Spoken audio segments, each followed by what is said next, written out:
ਪਟਿਆਲੇ ਦੇ ਵਿੱਚ ਜਿਹੜਾ 29 ਅਪ੍ਰੈਲ ਨੂੰ ਘਟਨਾਕ੍ਰਮ ਵਾਪਰਿਆ ਉਹਦੇ ਕਰਕੇ ਖਾਲਿਸਤਾਨ ਦੇ ਸੰਘਰਸ਼ ਨੂੰ ਇੱਕ ਤਰੀਕੇ ਨਾਲ ਬਾਲੀ ਮਿਲਿਆ। ਬਹੁਤ ਸਾਰੇ ਭੈਣ ਭਰਾ ਸੱਜਣ ਮਿੱਤਰ 29 ਅਪ੍ਰੈਲ ਤੋਂ ਜਾਣੂ ਨਹੀਂ ਸੀ, ਉਹਨਾਂ ਸਭ ਨੂੰ ਪਤਾ ਲੱਗਿਆ ਕਿ 29 ਅਪ੍ਰੈਲ ਦੀ ਅਹਿਮੀਅਤ ਕੀ ਹੈ। ਅਮਰੀਕਾ ਦੇ ਵਿੱਚ ਕਨੈਕਟੀਕਟ ਸੂਬੇ ਦੀ ਸਰਕਾਰ ਨੇ ਜਿਸ ਤਰੀਕੇ ਨਾਲ ਖਾਲਿਸਤਾਨ ਦੇ ਐਲਾਨਨਾਮਾ ਦਿਵਸ ਆ ਜਿਹੜਾ ਉਹਨੂੰ ਜਿਵੇਂ ਮਾਨਤਾ ਦਿੱਤੀ ਆ, ਉਹਦੇ ਕਰਕੇ ਇੰਡੀਆ ਦੇ ਵਿੱਚ ਜਾਂ ਭਾਰਤ ਦੇ ਪਿੱਠੂਆਂ ਦੇ ਵਿੱਚ ਜਿਵੇਂ ਚੀਕ ਚਿੰਗਾੜਾ ਪਿਆ ਹੋਇਆ, ਇਹ ਵੀ ਇੱਕ ਬੜੀ ਅਹਿਮ ਗੱਲ ਹੈ। ਹਰ ਮਹੀਨੇ 10-15 ਦਿਨੀ ਕੋਈ ਇਹੋ ਜਿਹੀ ਲਗਾਤਾਰ ਜਿਹੜੀ ਆ ਸਰਗਰਮੀ ਹੁੰਦੀ ਰਹੇ, ਜਿਹਦੀ ਕਰਕੇ ਮੀਡੀਆ ਦੇ ਵਿੱਚ ਖਾਲਿਸਤਾਨ ਬਾਰੇ ਚਰਚਾ ਹੋਣ ਲੱਗੀ। ਸਾਰੇ ਸੰਸਾਰ ਦੇ ਵਿੱਚ ਸਾਨੂੰ ਆਪਣੇ ਭਾਈਚਾਰੇ ਦੇ ਅੰਦਰੋਂ ਬੜੇ ਸੁਲਝੇ ਹੋਏ ਢੰਗ ਤਰੀਕੇ ਦੇ ਨਾਲ ਖਾਲਿਸਤਾਨ ਦੇ ਬਾਰੇ ਚਰਚਾ ਕਰਾਉਣ ਦੇ ਯੋਗ ਜਿਹੜੀਆਂ ਸ਼ਖਸੀਅਤਾਂ ਨੇ ਉਹ ਉਭਾਰਨੀਆਂ ਪੈਣਗੀਆਂ। ਜਿਹੜੀ ਸਾਡੀ 15 ਤੋਂ 25 ਸਾਲ ਦੇ ਵਿਚਾਲੇ ਦੀ ਕਰੀਮ ਆ, ਸਾਡੀ ਨੌਜਵਾਨੀ ਹੈ, ਉਹ ਚਾਹੇ ਪੰਜਾਬ ਵਿੱਚ ਆ ਤੇ ਚਾਹੇ ਉਹ ਪੰਜਾਬ ਤੋਂ ਬਾਹਰਲੇ ਮੁਲਕਾਂ 'ਚ ਦੂਜੇ ਮੁਲਕਾਂ 'ਚ ਇਸ ਵੇਲੇ ਉਹ ਪੂਰੀ ਪੋਟੈਂਸ਼ੀਅਲ ਦੇ ਨਾਲ, ਪੂਰੀ ਸਮਰੱਥਾ ਦੇ ਨਾਲ ਆਪਦੇ ਫਰਜ਼ ਨਿਭਾਉਣ ਪ੍ਰਤੀ ਬੜੀ ਸੰਵੇਦਨਸ਼ੀਲਤਾ ਦੇ ਨਾਲ, ਬੜੀ ਗੰਭੀਰਤਾ ਦੇ ਨਾਲ ਇਸ ਪਾਸੇ ਤੁਰ ਚੁੱਕੀ ਹੈ। ਜਿਹੜਾ RTI ਅਫਸਰ ਨੇ ਜਵਾਬ ਦਿੱਤਾ ਉਹ ਬੜਾ ਸਪਸ਼ਟ ਹੈ ਕਿ ਖਾਲਿਸਤਾਨ ਜਿਹੜਾ ਹੈ ਉਹ ਕਹਿਣਾ, ਖਾਲਿਸਤਾਨ ਸ਼ਬਦ ਦੀ ਵਰਤੋਂ ਕਰਨੀ ਕਾਨੂੰਨੀ ਜੁਰਮ ਨਹੀਂ ਹੈ। ਜੇਕਰ ਖਾਲਿਸਤਾਨ ਸ਼ਬਦ ਦੀ ਵਰਤੋਂ ਇੰਟੈਂਸ਼ਨਲੀ, ਡੈਲੀਬਰੇਟਲੀ ਜਾਂ ਮਲਿਸ਼ਲੀ ਕਿਸੇ ਦੂਸਰੇ ਆਦਮੀ ਦੀ ਫੀਲਿੰਗ ਨੂੰ ਬੇਇੱਜ਼ਤ ਕਰਨ ਲਈ ਵਰਤਿਆ ਜਾਂਦਾ ਤਾਂ ਕਾਨੂੰਨੀ ਕਾਰਵਾਈ ਹੋ ਸਕਦੀ।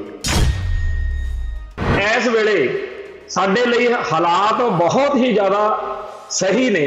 ਸਾਨੂੰ ਇਸ ਵੇਲੇ ਪੂਰੀ ਜ਼ਿੰਮੇਵਾਰੀ ਦੇ ਨਾਲ ਇੱਕ ਡਾਕੂਮੈਂਟ ਜਿਹੜਾ ਹੈਗਾ ਉਹ ਲੈ ਕੇ ਆਉਣਾ ਪਊਗਾ, ਜਿਹੜਾ ਅੱਜ ਦੇ ਪ੍ਰੈਜ਼ੈਂਟ ਟੈਂਸ ਦੇ ਸਿੱਖ ਯੂਥ ਨੂੰ ਲੀਡ ਕਰੇ, ਉਹਨੂੰ ਸਪੇਸ ਮਿਲੇ ਤਾਂ ਕਿ ਉਹ ਗੱਲ ਕਰ ਸਕੇ। TV 84 ਉੱਤੇ ਪ੍ਰੋਗਰਾਮ ਖਬਰ ਦੀ ਖਬਰ ਦੇਖ ਰਹੇ ਸਾਰੇ ਦਰਸ਼ਕਾਂ ਨੂੰ ਮੈਂ ਸਰਬਜੀਤ ਸਿੰਘ ਘਮਾਣ ਫਤਿਹ ਅਰਜ਼ ਕਰਦਾ ਜੀ। ਵਾਹਿਗੁਰੂ ਜੀ ਕਾ ਖਾਲਸਾ, ਵਾਹਿਗੁਰੂ ਜੀ ਕੀ ਫਤਿਹ। ਪਟਿਆਲੇ ਦੇ ਵਿੱਚ ਜਿਹੜਾ 29 ਅਪ੍ਰੈਲ ਨੂੰ ਘਟਨਾਕ੍ਰਮ ਵਾਪਰਿਆ ਉਹਦੇ ਕਰਕੇ ਖਾਲਿਸਤਾਨ ਦੇ ਸੰਘਰਸ਼ ਨੂੰ ਇੱਕ ਤਰੀਕੇ ਨਾਲ ਬਾਲੀ ਮਿਲਿਆ। ਬਹੁਤ ਸਾਰੇ ਭੈਣ ਭਰਾ ਸੱਜਣ ਮਿੱਤਰ 29 ਅਪ੍ਰੈਲ ਤੋਂ ਜਾਣੂ ਨਹੀਂ ਸੀ, ਉਹਨਾਂ ਸਭ ਨੂੰ ਪਤਾ ਲੱਗਿਆ ਕਿ 29 ਅਪ੍ਰੈਲ ਦੀ ਅਹਿਮੀਅਤ ਕੀ ਹੈ। ਦੂਜੇ ਪਾਸੇ ਅਮਰੀਕਾ ਦੇ ਵਿੱਚ ਕਨੈਕਟੀਕਟ ਸੂਬੇ ਦੀ ਸਰਕਾਰ ਨੇ ਜਿਸ ਤਰੀਕੇ ਨਾਲ ਖਾਲਿਸਤਾਨ ਦੇ ਸਮਰਥਕਾਂ ਵੱਲੋਂ ਅਮਰੀਕਾ ਦੇ ਵਿੱਚ ਚਲਾਈ ਜਾ ਰਹੀ ਮੁਹਿੰਮ ਨੂੰ ਸਾਥ ਦਿੱਤਾ, ਸਹਿਯੋਗ ਦਿੱਤਾ, ਤੇ ਸਿੱਖ ਆਜ਼ਾਦੀ ਦਿਵਸ ਯਾਨੀ ਕਿ ਖਾਲਿਸਤਾਨ ਐਲਾਨਨਾਮਾ ਦਿਵਸ ਆ ਜਿਹੜਾ ਉਹਨੂੰ ਜਿਵੇਂ ਮਾਨਤਾ ਦਿੱਤੀ ਆ, ਉਹਦੇ ਕਰਕੇ ਇੰਡੀਆ ਦੇ ਵਿੱਚ ਜਾਂ ਭਾਰਤ ਦੇ ਪਿੱਠੂਆਂ ਦੇ ਵਿੱਚ ਜਿਵੇਂ ਚੀਕ ਚਿੰਗਾੜਾ ਪਿਆ ਹੋਇਆ, ਇਹ ਵੀ ਇੱਕ ਬੜੀ ਅਹਿਮ ਗੱਲ ਹੈ। ਹੁਣ ਜਿੰਨਾ ਜ਼ਿਆਦਾ ਇੰਡੀਅਨ ਪੱਖ ਤੋਂ ਵਿਰੋਧ ਹੋਏਗਾ, ਓਨਾ ਇੰਟਰਨੈਸ਼ਨਲ ਲੈਵਲ ਦੇ ਉੱਤੇ ਖਾਲਿਸਤਾਨ ਦੇ ਸੰਘਰਸ਼ ਦੀ ਚਰਚਾ ਹੋਏਗੀ। ਸੋ ਰਣਨੀਤਿਕ ਤੌਰ ਦੇ ਉੱਤੇ ਸਾਨੂੰ ਇਹੋ ਜਿਹੇ ਪ੍ਰੋਗਰਾਮ, ਇਹੋ ਜਿਹੇ ਐਲਾਨ, ਇਹੋ ਜਿਹੇ ਸਮਾਗਮ ਕਰਾਉਣ ਦੀ ਪਿਰਤ ਪਾਉਣੀ ਪਊਗੀ ਕਿ ਹਰ ਮਹੀਨੇ 10-15 ਦਿਨੀ ਕੋਈ ਇਹੋ ਜਿਹੀ ਲਗਾਤਾਰ ਜਿਹੜੀ ਆ ਸਰਗਰਮੀ ਹੁੰਦੀ ਰਹੇ, ਜਿਹਦੀ ਕਰਕੇ ਮੀਡੀਆ ਦੇ ਵਿੱਚ ਖਾਲਿਸਤਾਨ ਬਾਰੇ ਚਰਚਾ ਹੋਣ ਲੱਗੀ। ਅੱਜ ਦਾ ਜ਼ਮਾਨਾ ਨੈਰੇਟਿਵ ਦੀ ਲੜਾਈ ਦਾ ਜ਼ਮਾਨਾ। ਸਾਨੂੰ ਖਾਲਿਸਤਾਨ ਦੇ ਐਡਵੋਕੇਟ ਪੈਦਾ ਕਰਨੇ ਪੈਣਗੇ। ਸਾਨੂੰ ਖਾਲਿਸਤਾਨ ਦੇ ਸਮਰਥਕ ਜਿਹੜੇ ਨੇ ਉਹ ਇਸ ਤਰੀਕੇ ਨਾਲ ਸਾਰੇ ਸੰਸਾਰ ਦੇ ਵਿੱਚ ਐਜੂਕੇਟ ਕਰਨੇ ਪੈਣਗੇ ਕਿ ਉਹ ਸਭ ਤਰ੍ਹਾਂ ਦੇ ਸਵਾਲਾਂ ਦੇ ਜਵਾਬ ਦੇ ਸਕਦੇ ਹੋਣ, ਉਹ ਹਰ ਇੱਕ ਦੀ ਤਸੱਲੀ ਕਰਾ ਸਕਦੇ ਹੋਣ। ਸਾਰੇ ਸੰਸਾਰ ਦੇ ਵਿੱਚ ਸਾਨੂੰ ਆਪਣੇ ਭਾਈਚਾਰੇ ਦੇ ਅੰਦਰੋਂ ਬੜੇ ਸੁਲਝੇ ਹੋਏ ਢੰਗ ਤਰੀਕੇ ਦੇ ਨਾਲ ਖਾਲਿਸਤਾਨ ਦੇ ਬਾਰੇ ਚਰਚਾ ਕਰਾਉਣ ਦੇ ਯੋਗ ਜਿਹੜੀਆਂ ਸ਼ਖਸੀਅਤਾਂ ਨੇ ਉਹ ਉਭਾਰਨੀਆਂ ਪੈਣਗੀਆਂ। ਹਰ ਮੁਲਕ ਦੀਆਂ, ਹਰ ਵਰਗ ਦੀਆਂ, ਹਰ ਤਰ੍ਹਾਂ ਦੇ ਧਰਤੀ ਦੇ ਹਿੱਸੇ ਦੀਆਂ ਅੱਡ-ਅੱਡ ਲੋੜਾਂ ਨੇ ਤੇ ਸਾਨੂੰ ਭੱਜਣਾ ਨਹੀਂ ਚਾਹੀਦਾ, ਸਾਨੂੰ ਅਵੋਇਡ ਨਹੀਂ ਕਰਨਾ ਚਾਹੀਦਾ, ਸਾਨੂੰ ਫੇਸ ਕਰਨਾ ਚਾਹੀਦਾ। ਅਸੀਂ ਗਨ ਨਹੀਂ ਚੱਕਦੇ, ਅਸੀਂ ਗੱਲ ਚੱਕੀਏ। ਅਸੀਂ ਦੁਨੀਆ ਨੂੰ ਦੱਸੀਏ ਕਿ ਸਾਡੀ ਲੜਾਈ ਕਿਵੇਂ ਜਾਇਜ਼ ਹੈ। ਇਸ ਗੱਲ ਦੇ ਲਈ ਭਾਵੇਂ ਇਸ ਤੋਂ ਪਹਿਲਾਂ ਬਹੁਤ ਲਿਟਰੇਚਰ ਜਾਂ ਬਹੁਤ ਸਾਰੀਆਂ ਤਕਰੀਰਾਂ ਤੇ ਬੜਾ ਕੁਝ ਹੋ ਚੁੱਕਿਆ, ਪਰ ਖਾਲਿਸਤਾਨੀ ਲਹਿਰ ਨਾਲ ਜੁੜੇ ਹੋਏ ਸਾਰੇ ਭੈਣ ਭਰਾਵਾਂ ਦੀ, ਜਥੇਬੰਦੀਆਂ ਦੀ ਇਹ ਸਾਂਝੀ ਜ਼ਿੰਮੇਵਾਰੀ ਬਣਦੀ ਆ ਕਿ ਸਾਨੂੰ ਆਪਦਾ ਕੇਸ ਜਿਹੜਾ ਹੈਗਾ ਸੋਹਣੇ ਸ਼ਬਦਾਂ ਦੇ ਵਿੱਚ ਪੇਸ਼ ਕਰਕੇ ਉਹ ਪੰਜਾਬੀ ਅਤੇ ਜਿੰਨੀਆਂ ਵੀ ਦੁਨੀਆ ਦੀਆਂ ਬੋਲੀਆਂ ਹੋਰ ਹੋ ਸਕਦੀਆਂ, ਜਿੰਨੀਆਂ ਜੇ ਲਿਖਿਆ ਬੋਲਿਆ ਜਾ ਸਕਦਾ, ਕੁਝ ਕਰਨਾ ਚਾਹੀਦਾ। ਸਾਨੂੰ ਆਪਦਾ ਕੇਸ, ਵੀ ਸਾਡਾ ਸਿੱਖ ਕੇਸ ਕੀ ਆ, ਸਾਡਾ ਅਸੀਂ ਕਿਉਂ ਖਾਲਿਸਤਾਨ ਚਾਹੁੰਦੇ ਆ, ਕਿੱਥੇ ਚਾਹੁੰਦੇ ਆ, ਇਹ ਸਾਡੀਆਂ ਇਹਦੇ ਪ੍ਰਤੀ ਕੀ ਸੰਵੇਦਨਾਵਾਂ ਨੇ, ਤੇ ਖਾਲਿਸਤਾਨ ਦੇ ਵਿੱਚ ਜਿਹੜੇ ਸਾਨੂੰ ਸ਼ੰਕੇ, ਜਿਹੜੇ ਸਾਨੂੰ ਸਵਾਲ ਜਿਹੜੇ ਘੇਰਦੇ ਨੇ, ਉਹਨਾਂ ਸਾਰਿਆਂ ਦੇ ਬਾਰੇ ਸਾਨੂੰ ਲਿਖਤੀ ਤੌਰ ਦੇ ਉੱਤੇ ਇੱਕ ਸਾਂਝਾ ਡਾਕੂਮੈਂਟ ਜਿਹੜਾ ਹੈਗਾ ਉਹ ਦੇਣ ਦਾ ਇਸ ਵੇਲੇ ਬਹੁਤ ਜ਼ਿਆਦਾ ਚੰਗਾ, ਜਾਇਜ਼ ਤੇ ਸਹੀ ਮੌਕਾ ਹੈ। ਤੇ ਸਾਰੇ ਸੰਸਾਰ ਦੇ ਵਿੱਚ ਇਸ ਮੌਕੇ ਜਿਹੇ ਜੀ ਦੁਨੀਆ ਬਣ ਚੁੱਕੀ ਹੈ, ਜਿਵੇਂ ਅਸੀਂ ਇੱਕ ਦੂਜੇ ਨਾਲ ਹੁਣ ਜੁੜ ਚੁੱਕੇ ਹਾਂ। 1984 ਨਾਲੋਂ ਅੱਜ ਬਿਲਕੁਲ ਦੁਨੀਆ ਹੋਰ ਆ।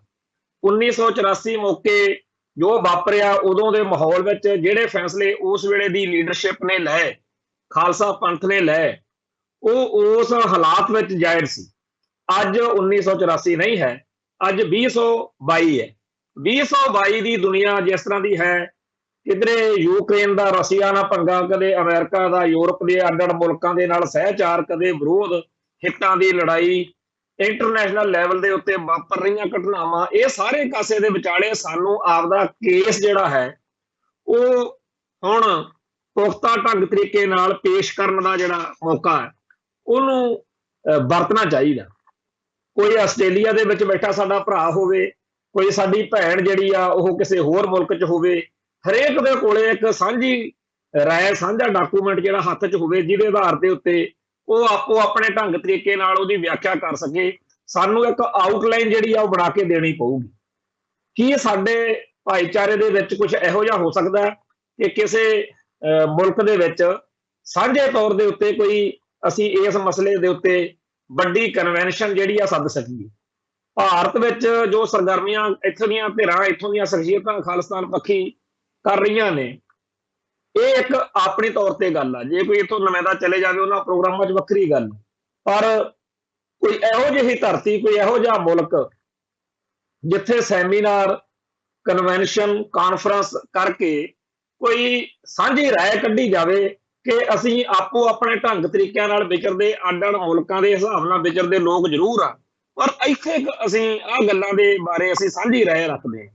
ਸੋ ਬੜਾ ਜ਼ਰੂਰੀ ਹੈ, ਕਿਉਂਕਿ ਆ ਜਿਹੜਾ ਮਾਹੌਲ ਬਣ ਚੁੱਕਿਆ, ਜਿਹੜੀ ਸਾਡੀ 15 ਤੋਂ 25 ਸਾਲ ਦੇ ਵਿਚਾਲੇ ਦੀ ਕਰੀਮ ਆ, ਸਾਡੀ ਨੌਜਵਾਨੀ ਹੈ, ਉਹ ਚਾਹੇ ਪੰਜਾਬ ਵਿੱਚ ਆ ਤੇ ਚਾਹੇ ਉਹ ਪੰਜਾਬ ਤੋਂ ਬਾਹਰਲੇ ਮੁਲਕਾਂ 'ਚ, ਦੂਜੇ ਮੁਲਕਾਂ 'ਚ ਹੈ।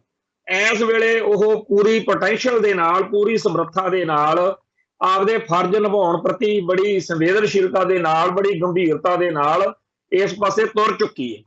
ਜੇਕਰ ਅਸੀਂ ਇਸ ਜਵਾਨੀ ਨੂੰ ਜਿਹੜਾ ਸਹੀ ਦਿਸ਼ਾ ਤੇ ਸਹੀ ਜਿਹੜਾ ਨਜ਼ਰੀਆ ਉਹ ਨਾ ਦੇ ਸਕੇ ਤਾਂ ਸਾਡੀ ਗਲਤੀ ਹੋਊਗੀ, ਕਿਉਂਕਿ ਫਿਰ ਮਨਮਰਜ਼ੀ ਦੀ ਵਿਆਖਿਆ ਜਿਹੜੀ ਆ ਉਹ ਤੁਰੇਗੀ, ਮਨਮਰਜ਼ੀ ਦੇ ਰਾਹ ਲੱਭਣਗੇ। ਸੋ ਸਾਨੂੰ ਇੱਕ ਆਊਟਲਾਈਨ ਬਣਾਉਣੀ ਪਊਗੀ। ਇੱਕ ਸੰਘਰਸ਼ ਇਸ ਤੋਂ ਪਹਿਲਾਂ ਅਸੀਂ ਇੱਕ ਤਰੀਕੇ ਨਾਲ ਲੜਿਆ, ਉਹ ਉਸ ਵੇਲੇ ਦੀਆਂ ਲੋੜਾਂ ਚੋਂ ਨਿਕਲਿਆ ਤੇ ਉਸ ਹਿਸਾਬ ਨਾਲ ਫੈਸਲੇ ਉਸ ਵੇਲੇ ਦੀ ਜਵਾਨੀ ਨੇ ਲਏ, ਉਸ ਵੇਲੇ ਦੇ ਸਿੱਖਾਂ ਨੇ ਜੋ ਠੀਕ ਲੱਗਿਆ ਕਰ ਲਿਆ। ਪਰ ਅੱਜ ਜਿਹੜਾ ਹੈਗਾ ਸਾਰਾ ਸੰਸਾਰ ਕਹਿ ਰਿਹਾ ਹੈਗਾ ਕਿ ਜੇਕਰ ਪੀਸਫੁਲ ਤੇ ਡੈਮੋਕ੍ਰੈਟਿਕ ਤਰੀਕੇ ਨਾਲ ਤੁਸੀਂ ਆਪਣੀ ਗੱਲ ਕਹਿੰਦੇ ਹੋ ਤਾਂ ਅਸੀਂ ਤੁਹਾਨੂੰ ਵੈਲਕਮ ਕਰਦੇ ਹਾਂ, ਤੁਹਾਨੂੰ ਸਪੋਰਟ ਕਰਦੇ ਹਾਂ। ਸੋ ਅੱਜ ਦੇ ਸਮੇਂ ਦੇ ਵਿੱਚ ਬੇਸ਼ੱਕ ਭਾਰਤ ਵਿੱਚ ਰਹਿੰਦਿਆਂ ਸਿੱਖਾਂ ਨੂੰ ਸਮੱਸਿਆਵਾਂ ਆਉਣਗੀਆਂ, ਬੇਸ਼ੱਕ ਇੱਥੇ ਜੇ RTI ਪਾ ਕੇ ਸਰਕਾਰ ਨੂੰ ਪੁੱਛਿਆ ਜਾਵੇ, ਇਸ ਵੇਲੇ ਵੀ ਮੇਰੇ ਕੰਪਿਊਟਰ ਦੀ ਸਕਰੀਨ ਦੇ ਉੱਤੇ ਉਹ ਚੀਜ਼ ਪਈ ਆ ਜਿਹਦੇ ਵਿੱਚ ਕਿਸੇ ਭਰਾ ਨੇ ਪੰਜਾਬ ਪੁਲਿਸ ਨੂੰ ਪੁੱਛਿਆ ਕਿ ਜੀ ਜਿਹੜਾ ਇਹ ਖਾਲਿਸਤਾਨ ਦਾ ਮਸਲਾ, ਇਹਦੇ ਬਾਰੇ ਮੈਨੂੰ ਸਪਸ਼ਟ ਕੀਤਾ ਜਾਵੇ ਕਿ ਸਰਕਾਰੀ ਪੱਖ ਤੋਂ ਤੁਸੀਂ ਤੁਹਾਡੀ ਕੀ ਸੋਚ ਹੈ ਇਸ ਬਾਰੇ। ਤਾਂ ਉਹ ਜਿਹੜਾ RTI ਅਫਸਰ ਨੇ ਜਵਾਬ ਦਿੱਤਾ ਉਹ ਬੜਾ ਸਪਸ਼ਟ ਹੈ ਕਿ ਖਾਲਿਸਤਾਨ ਜਿਹੜਾ ਹੈ ਉਹ ਕਹਿਣਾ, ਖਾਲਿਸਤਾਨ ਸ਼ਬਦ ਦੀ ਵਰਤੋਂ ਕਰਨੀ ਕਾਨੂੰਨੀ ਜੁਰਮ ਨਹੀਂ ਹੈ। ਦੂਸਰਾ ਇਹ ਆ, ਜੇਕਰ ਖਾਲਿਸਤਾਨ ਸ਼ਬਦ ਦੀ ਵਰਤੋਂ ਇੰਟੈਂਸ਼ਨਲੀ, ਡੈਲੀਬਰੇਟਲੀ ਜਾਂ ਮਲਿਸ਼ਲੀ ਕਿਸੇ ਦੂਸਰੇ ਆਦਮੀ ਦੀ ਫੀਲਿੰਗ ਨੂੰ ਬੇਇੱਜ਼ਤ ਕਰਨ ਲਈ ਵਰਤਿਆ ਜਾਂਦਾ ਤਾਂ ਕਾਨੂੰਨੀ ਕਾਰਵਾਈ ਹੋ ਸਕਦੀ ਹੈ। ਸੋ ਇਹ ਤਾਂ ਗੱਲ ਪੱਕੀ ਆ ਕਿ ਭਾਵੇਂ ਖਾਲਿਸਤਾਨ ਸ਼ਬਦ ਦੀ ਵਰਤੋਂ ਕਾਨੂੰਨੀ ਤੌਰ ਤੇ ਕੋਈ ਜੁਰਮ ਨਹੀਂ ਹੈ, ਪਰ ਉਹਨਾਂ ਨੇ ਜਦੋਂ ਕਿਸੇ ਨੂੰ ਸਾਡੇ ਵਰਗੇ ਨੂੰ ਟੰਗਣਾ ਹੁੰਦਾ, ਕਹਿਣਾ ਇਹੀ ਹੁੰਦਾ ਕਿ ਜੀ ਇੰਟੈਂਸ਼ਨਲੀ ਇੰਟੈਂਸ਼ਨਲੀ ਡੈਲੀਬਰੇਟਲੀ ਤੇ ਮਲਿਸ਼ਲੀ ਇਹਨਾਂ ਨੇ ਜੀ ਕਿਸੇ ਦੂਜੇ ਦੀ ਫੀਲਿੰਗ ਜਿਹੜੀ ਆ ਹਰਟ ਕੀਤੀ ਆ, ਉਹਨੂੰ ਬੇਇੱਜ਼ਤ ਕੀਤਾ।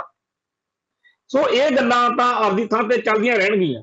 ਅਸੀਂ ਇੱਥੇ ਭਾਰਤ ਵਿੱਚ, ਪੰਜਾਬ ਦੇ ਵਿੱਚ ਘੜੇ ਦੀ ਮੱਛੀ ਵਾਂਗੂ ਇਹਨਾਂ ਨੂੰ ਲੱਗਦੇ ਹੋਵਾਂਗੇ, ਪਰ ਅਸੀਂ ਆਪਦੀ ਜਿਹੜੀ ਗੱਲ ਆ ਉਹਦੇ ਉੱਤੇ ਅਡੋਲ ਖੜੇ ਆ। ਅੱਜ ਜਿਹੜਾ ਬੀਤੇ ਦੌਰ ਦਾ, ਪਿਛਲੇ ਖਾਲਿਸਤਾਨੀ ਖਾੜਕੂ ਸੰਘਰਸ਼ ਦਾ ਦੌਰ ਆ, ਉਹੋ ਜਿਹਾ ਤਸ਼ੱਦਦ ਜਾਂ ਉਹੋ ਜਿਹੀ ਗੱਲ ਤਾਂ ਨਹੀਂ, ਪਰ ਇਹਨਾਂ ਨੇ ਬੜੇ ਕਾਨੂੰਨ ਬਣਾਏ ਨੇ। UAPA ਲਾ ਦਿਓ ਜੀ, ਬੰਦਿਆਂ ਨੂੰ ਅੰਦਰ ਸੁੱਟ ਦਿਓ, ਬੰਦਿਆਂ ਨੂੰ ਤੰਗ ਪਰੇਸ਼ਾਨ ਕਰੋ, ਹੋਰ ਨਹੀਂ ਤਾਂ ਆਪਦੇ ਕੋਲੋਂ ਹੀ ਹਥਿਆਰ ਪਾ ਕੇ ਉਹਨਾਂ ਨੂੰ ਜਿਹੜਾ ਹੈਗਾ ਮਿਲੀਟੈਂਟ ਸ਼ੋਅ ਕਰੋ। ਸੋ ਇਹ ਸਾਰਾ ਕੁਝ ਤਾਂ ਪਹਿਲਾਂ ਵੀ ਚੱਲਿਆ, ਗਾਹ ਵੀ ਚੱਲਣਾ। ਪਰ ਇਸ ਵੇਲੇ ਸਾਡੇ ਲਈ ਹਾਲਾਤ ਬਹੁਤ ਹੀ ਜ਼ਿਆਦਾ ਸਹੀ ਨੇ। ਸਾਨੂੰ ਇਸ ਵੇਲੇ ਪੂਰੀ ਜ਼ਿੰਮੇਵਾਰੀ ਦੇ ਨਾਲ ਇੱਕ ਡਾਕੂਮੈਂਟ ਜਿਹੜਾ ਹੈਗਾ ਉਹ ਲੈ ਕੇ ਆਉਣਾ ਪਊਗਾ, ਜਿਹੜਾ ਅੱਜ ਦੇ ਪ੍ਰੈਜ਼ੈਂਟ ਟੈਂਸ ਦੇ ਸਿੱਖ ਯੂਥ ਨੂੰ ਲੀਡ ਕਰੇ, ਉਹਨੂੰ ਸਪੇਸ ਮਿਲੇ ਤਾਂ ਕਿ ਉਹ ਗੱਲ ਕਰ ਸਕੇ। ਜਿੱਥੋਂ ਤੱਕ ਜਿਹੜੇ ਇਸ ਦੌਰ ਦੀਆਂ ਘਟਨਾਵਾਂ ਨੇ, ਚਾਹੇ ਉਹ 29 ਅਪ੍ਰੈਲ ਨੂੰ ਪਟਿਆਲੇ ਦੀ ਗੱਲ ਹੈ, ਤੇ ਚਾਹੇ ਉਹ ਅਮਰੀਕਾ ਦੇ ਕਨੈਕਟੀਕਟ ਸੂਬੇ ਦੇ ਵਿੱਚ ਜੋ ਵਾਪਰਿਆ ਉਹਦੀ ਗੱਲ ਆ, ਇੱਥੇ ਇੰਡੀਅਨ ਮੀਡੀਆ ਨੇ ਬੜਾ ਤੂਫਾਨ ਖੜਾ ਕੀਤਾ ਹੋਇਆ। ਬਹੁਤ ਕੁਝ ਮਾੜਾ ਚੰਗਾ ਬੋਲਿਆ ਜਾ ਰਿਹਾ, ਸਾਰਿਆਂ ਨੂੰ ਪਤਾ। ਅੱਜ ਸੋਸ਼ਲ ਮੀਡੀਆ ਦਾ ਜ਼ਮਾਨਾ, ਨਾਲ ਦੀ ਨਾਲ ਸਾਰੀਆਂ ਖਬਰਾਂ ਜਿਹੜੀਆਂ ਨੇ ਉਹ ਦੂਰ ਤੱਕ ਪਹੁੰਚ ਜਾਂਦੀਆਂ ਨੇ। ਤੇ ਜਿਹੜਾ ਇਹ ਪੰਜਾਬੀ ਜਾਗਰਣ ਆ, ਉਹਦੀ ਖਬਰ ਜਦੋਂ ਪੜ੍ਹਦੇ ਆ ਉੱਤੇ ਲਿਖਿਆ ਖਾਲਿਸਤਾਨੀਆਂ ਦੀ ਹਮਾਇਤ ਉੱਤੇ ਉੱਠਿਆ ਤੂਫਾਨ। ਜਗਬਾਣੀ ਨੇ ਇਸ ਖਬਰ ਨੂੰ ਇਉਂ ਲਿਖਿਆ ਕਿ ਜੀ ਖਾਲਿਸਤਾਨ ਸਮਰਥਕਾਂ ਦੇ ਜਾਲ ਵਿੱਚ ਫਸੀ ਅਮਰੀਕਾ ਦੇ ਕਨੈਕਟੀਕਟ ਸੂਬੇ ਦੀ ਸਰਕਾਰ। ਇਹ ਸਾਰੀਆਂ ਗੱਲਾਂ ਬਾਤਾਂ ਜਿਹੜੀਆਂ ਨੇ, ਇਹਦੇ ਨਾਲ ਇੱਕ ਵਾਰੀ ਨਵੇਂ ਸਿਰਿਓਂ ਖਾਲਿਸਤਾਨੀ ਲਹਿਰ ਨੂੰ ਉਭਾਰ ਮਿਲਿਆ। ਹੁਣ ਇਸ ਉਭਾਰ ਨੂੰ ਬਰਕਰਾਰ ਰੱਖਣਾ ਬੜਾ ਜ਼ਰੂਰੀ ਹੈ। ਜਿਨ੍ਹਾਂ ਭੈਣ ਭਰਾਵਾਂ ਨੇ ਇਸ ਸੰਘਰਸ਼ ਨੂੰ ਆਪਣਾ ਬੀਤੇ ਦੌਰ ਦੇ ਵਿੱਚ ਵਕਤ ਦਿੱਤਾ, ਸਮਾਂ ਦਿੱਤਾ, ਉਹਨਾਂ ਸਾਰਿਆਂ ਨੇ ਆਪਦੇ ਵੱਲੋਂ ਕੋਈ ਕਸਰ ਨਹੀਂ ਛੱਡੀ। ਅੱਜ ਵੀ ਬਹੁਤ ਸਾਰੇ ਭੈਣ ਭਰਾ ਲੱਗੇ ਹੋਏ ਨੇ, ਪਰ ਹੁਣ ਸਾਨੂੰ ਪਹਿਲਾਂ ਨਾਲੋਂ ਜ਼ਿਆਦਾ ਜਿਹੜੀ ਹੈਗੀ ਆ ਜ਼ਿੰਮੇਵਾਰੀ ਨਾਲ ਕੰਮ ਕਰਨਾ ਪਊ, ਜ਼ਿਆਦਾ ਟਾਈਮ ਦੇਣਾ ਪਊ। ਇਹ ਇੱਕ ਗੱਲ ਸਾਨੂੰ ਚੇਤੇ ਰੱਖਣ ਦੀ ਲੋੜ ਹੈ ਕਿ ਪਿਛਲੇ ਲੰਮੇ ਅਰਸੇ ਤੋਂ ਭਾਰਤੀ ਮੀਡੀਆ, ਭਾਰਤੀ ਹਕੂਮਤੀ ਨਿਜ਼ਾਮ ਲਗਾਤਾਰ ਇਹ ਪ੍ਰਭਾਵ ਦੇਣ ਦੇ ਯਤਨ ਵਿੱਚ ਸੀ ਕਿ ਜੀ ਖਾਲਿਸਤਾਨੀ ਸੰਘਰਸ਼ ਖਤਮ ਹੋ ਚੁੱਕਿਆ, ਹੁਣ ਤਾਂ ਕੋਈ ਨਾਂ ਹੀ ਨਹੀਂ ਲੈਂਦਾ, ਇਹਨਾਂ ਨੂੰ ਤਾਂ ਵੋਟਾਂ ਹੀ ਨਹੀਂ ਪੈਂਦੀਆਂ, ਇਹਨਾਂ ਦਾ ਆਧਾਰ ਬਿਲਕੁਲ ਖਤਮ ਹੋ ਗਿਆ। ਆਹ ਦੇਖੋ ਤਾਂ ਜੀ ਲੋਕ ਬਾਦਲ ਦਲ ਤੋਂ ਖੁਸ਼ ਨੇ, ਇਹਨਾਂ ਖਾਲਿਸਤਾਨੀਆਂ ਦੀ ਥਾਂ ਲੋਕ ਕੈਪਟਨ ਅਮਰਿੰਦਰ ਸਿੰਘ ਨੂੰ ਜਾਂ ਕਾਂਗਰਸ ਨੂੰ ਜ਼ਿਆਦਾ ਸਪੋਰਟ ਕਰ ਰਹੇ ਨੇ। ਆਹ ਦੇਖੋ ਜੀ ਐਤਕੀ ਤਾਂ ਆਮ ਆਦਮੀ ਪਾਰਟੀ ਨੂੰ ਜ਼ਿਆਦਾ ਵੋਟਾਂ ਪੈ ਗਈਆਂ।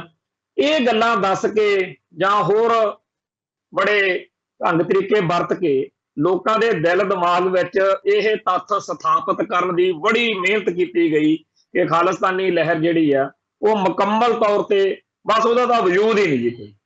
ਪਰ 29 ਅਪ੍ਰੈਲ ਦੇ ਘਟਨਾਕ੍ਰਮ ਨੇ ਭਾਰਤ ਵਿੱਚ ਵੀ ਤੇ ਵਿਦੇਸ਼ਾਂ ਵਿੱਚ ਵੀ ਇਹੋ ਜਿਹਾ ਪ੍ਰਭਾਵ ਸਿਰਜਿਆ ਕਿ ਅੱਜ ਖਾਲਿਸਤਾਨ ਫਿਰ ਚਰਚਾ 'ਚ।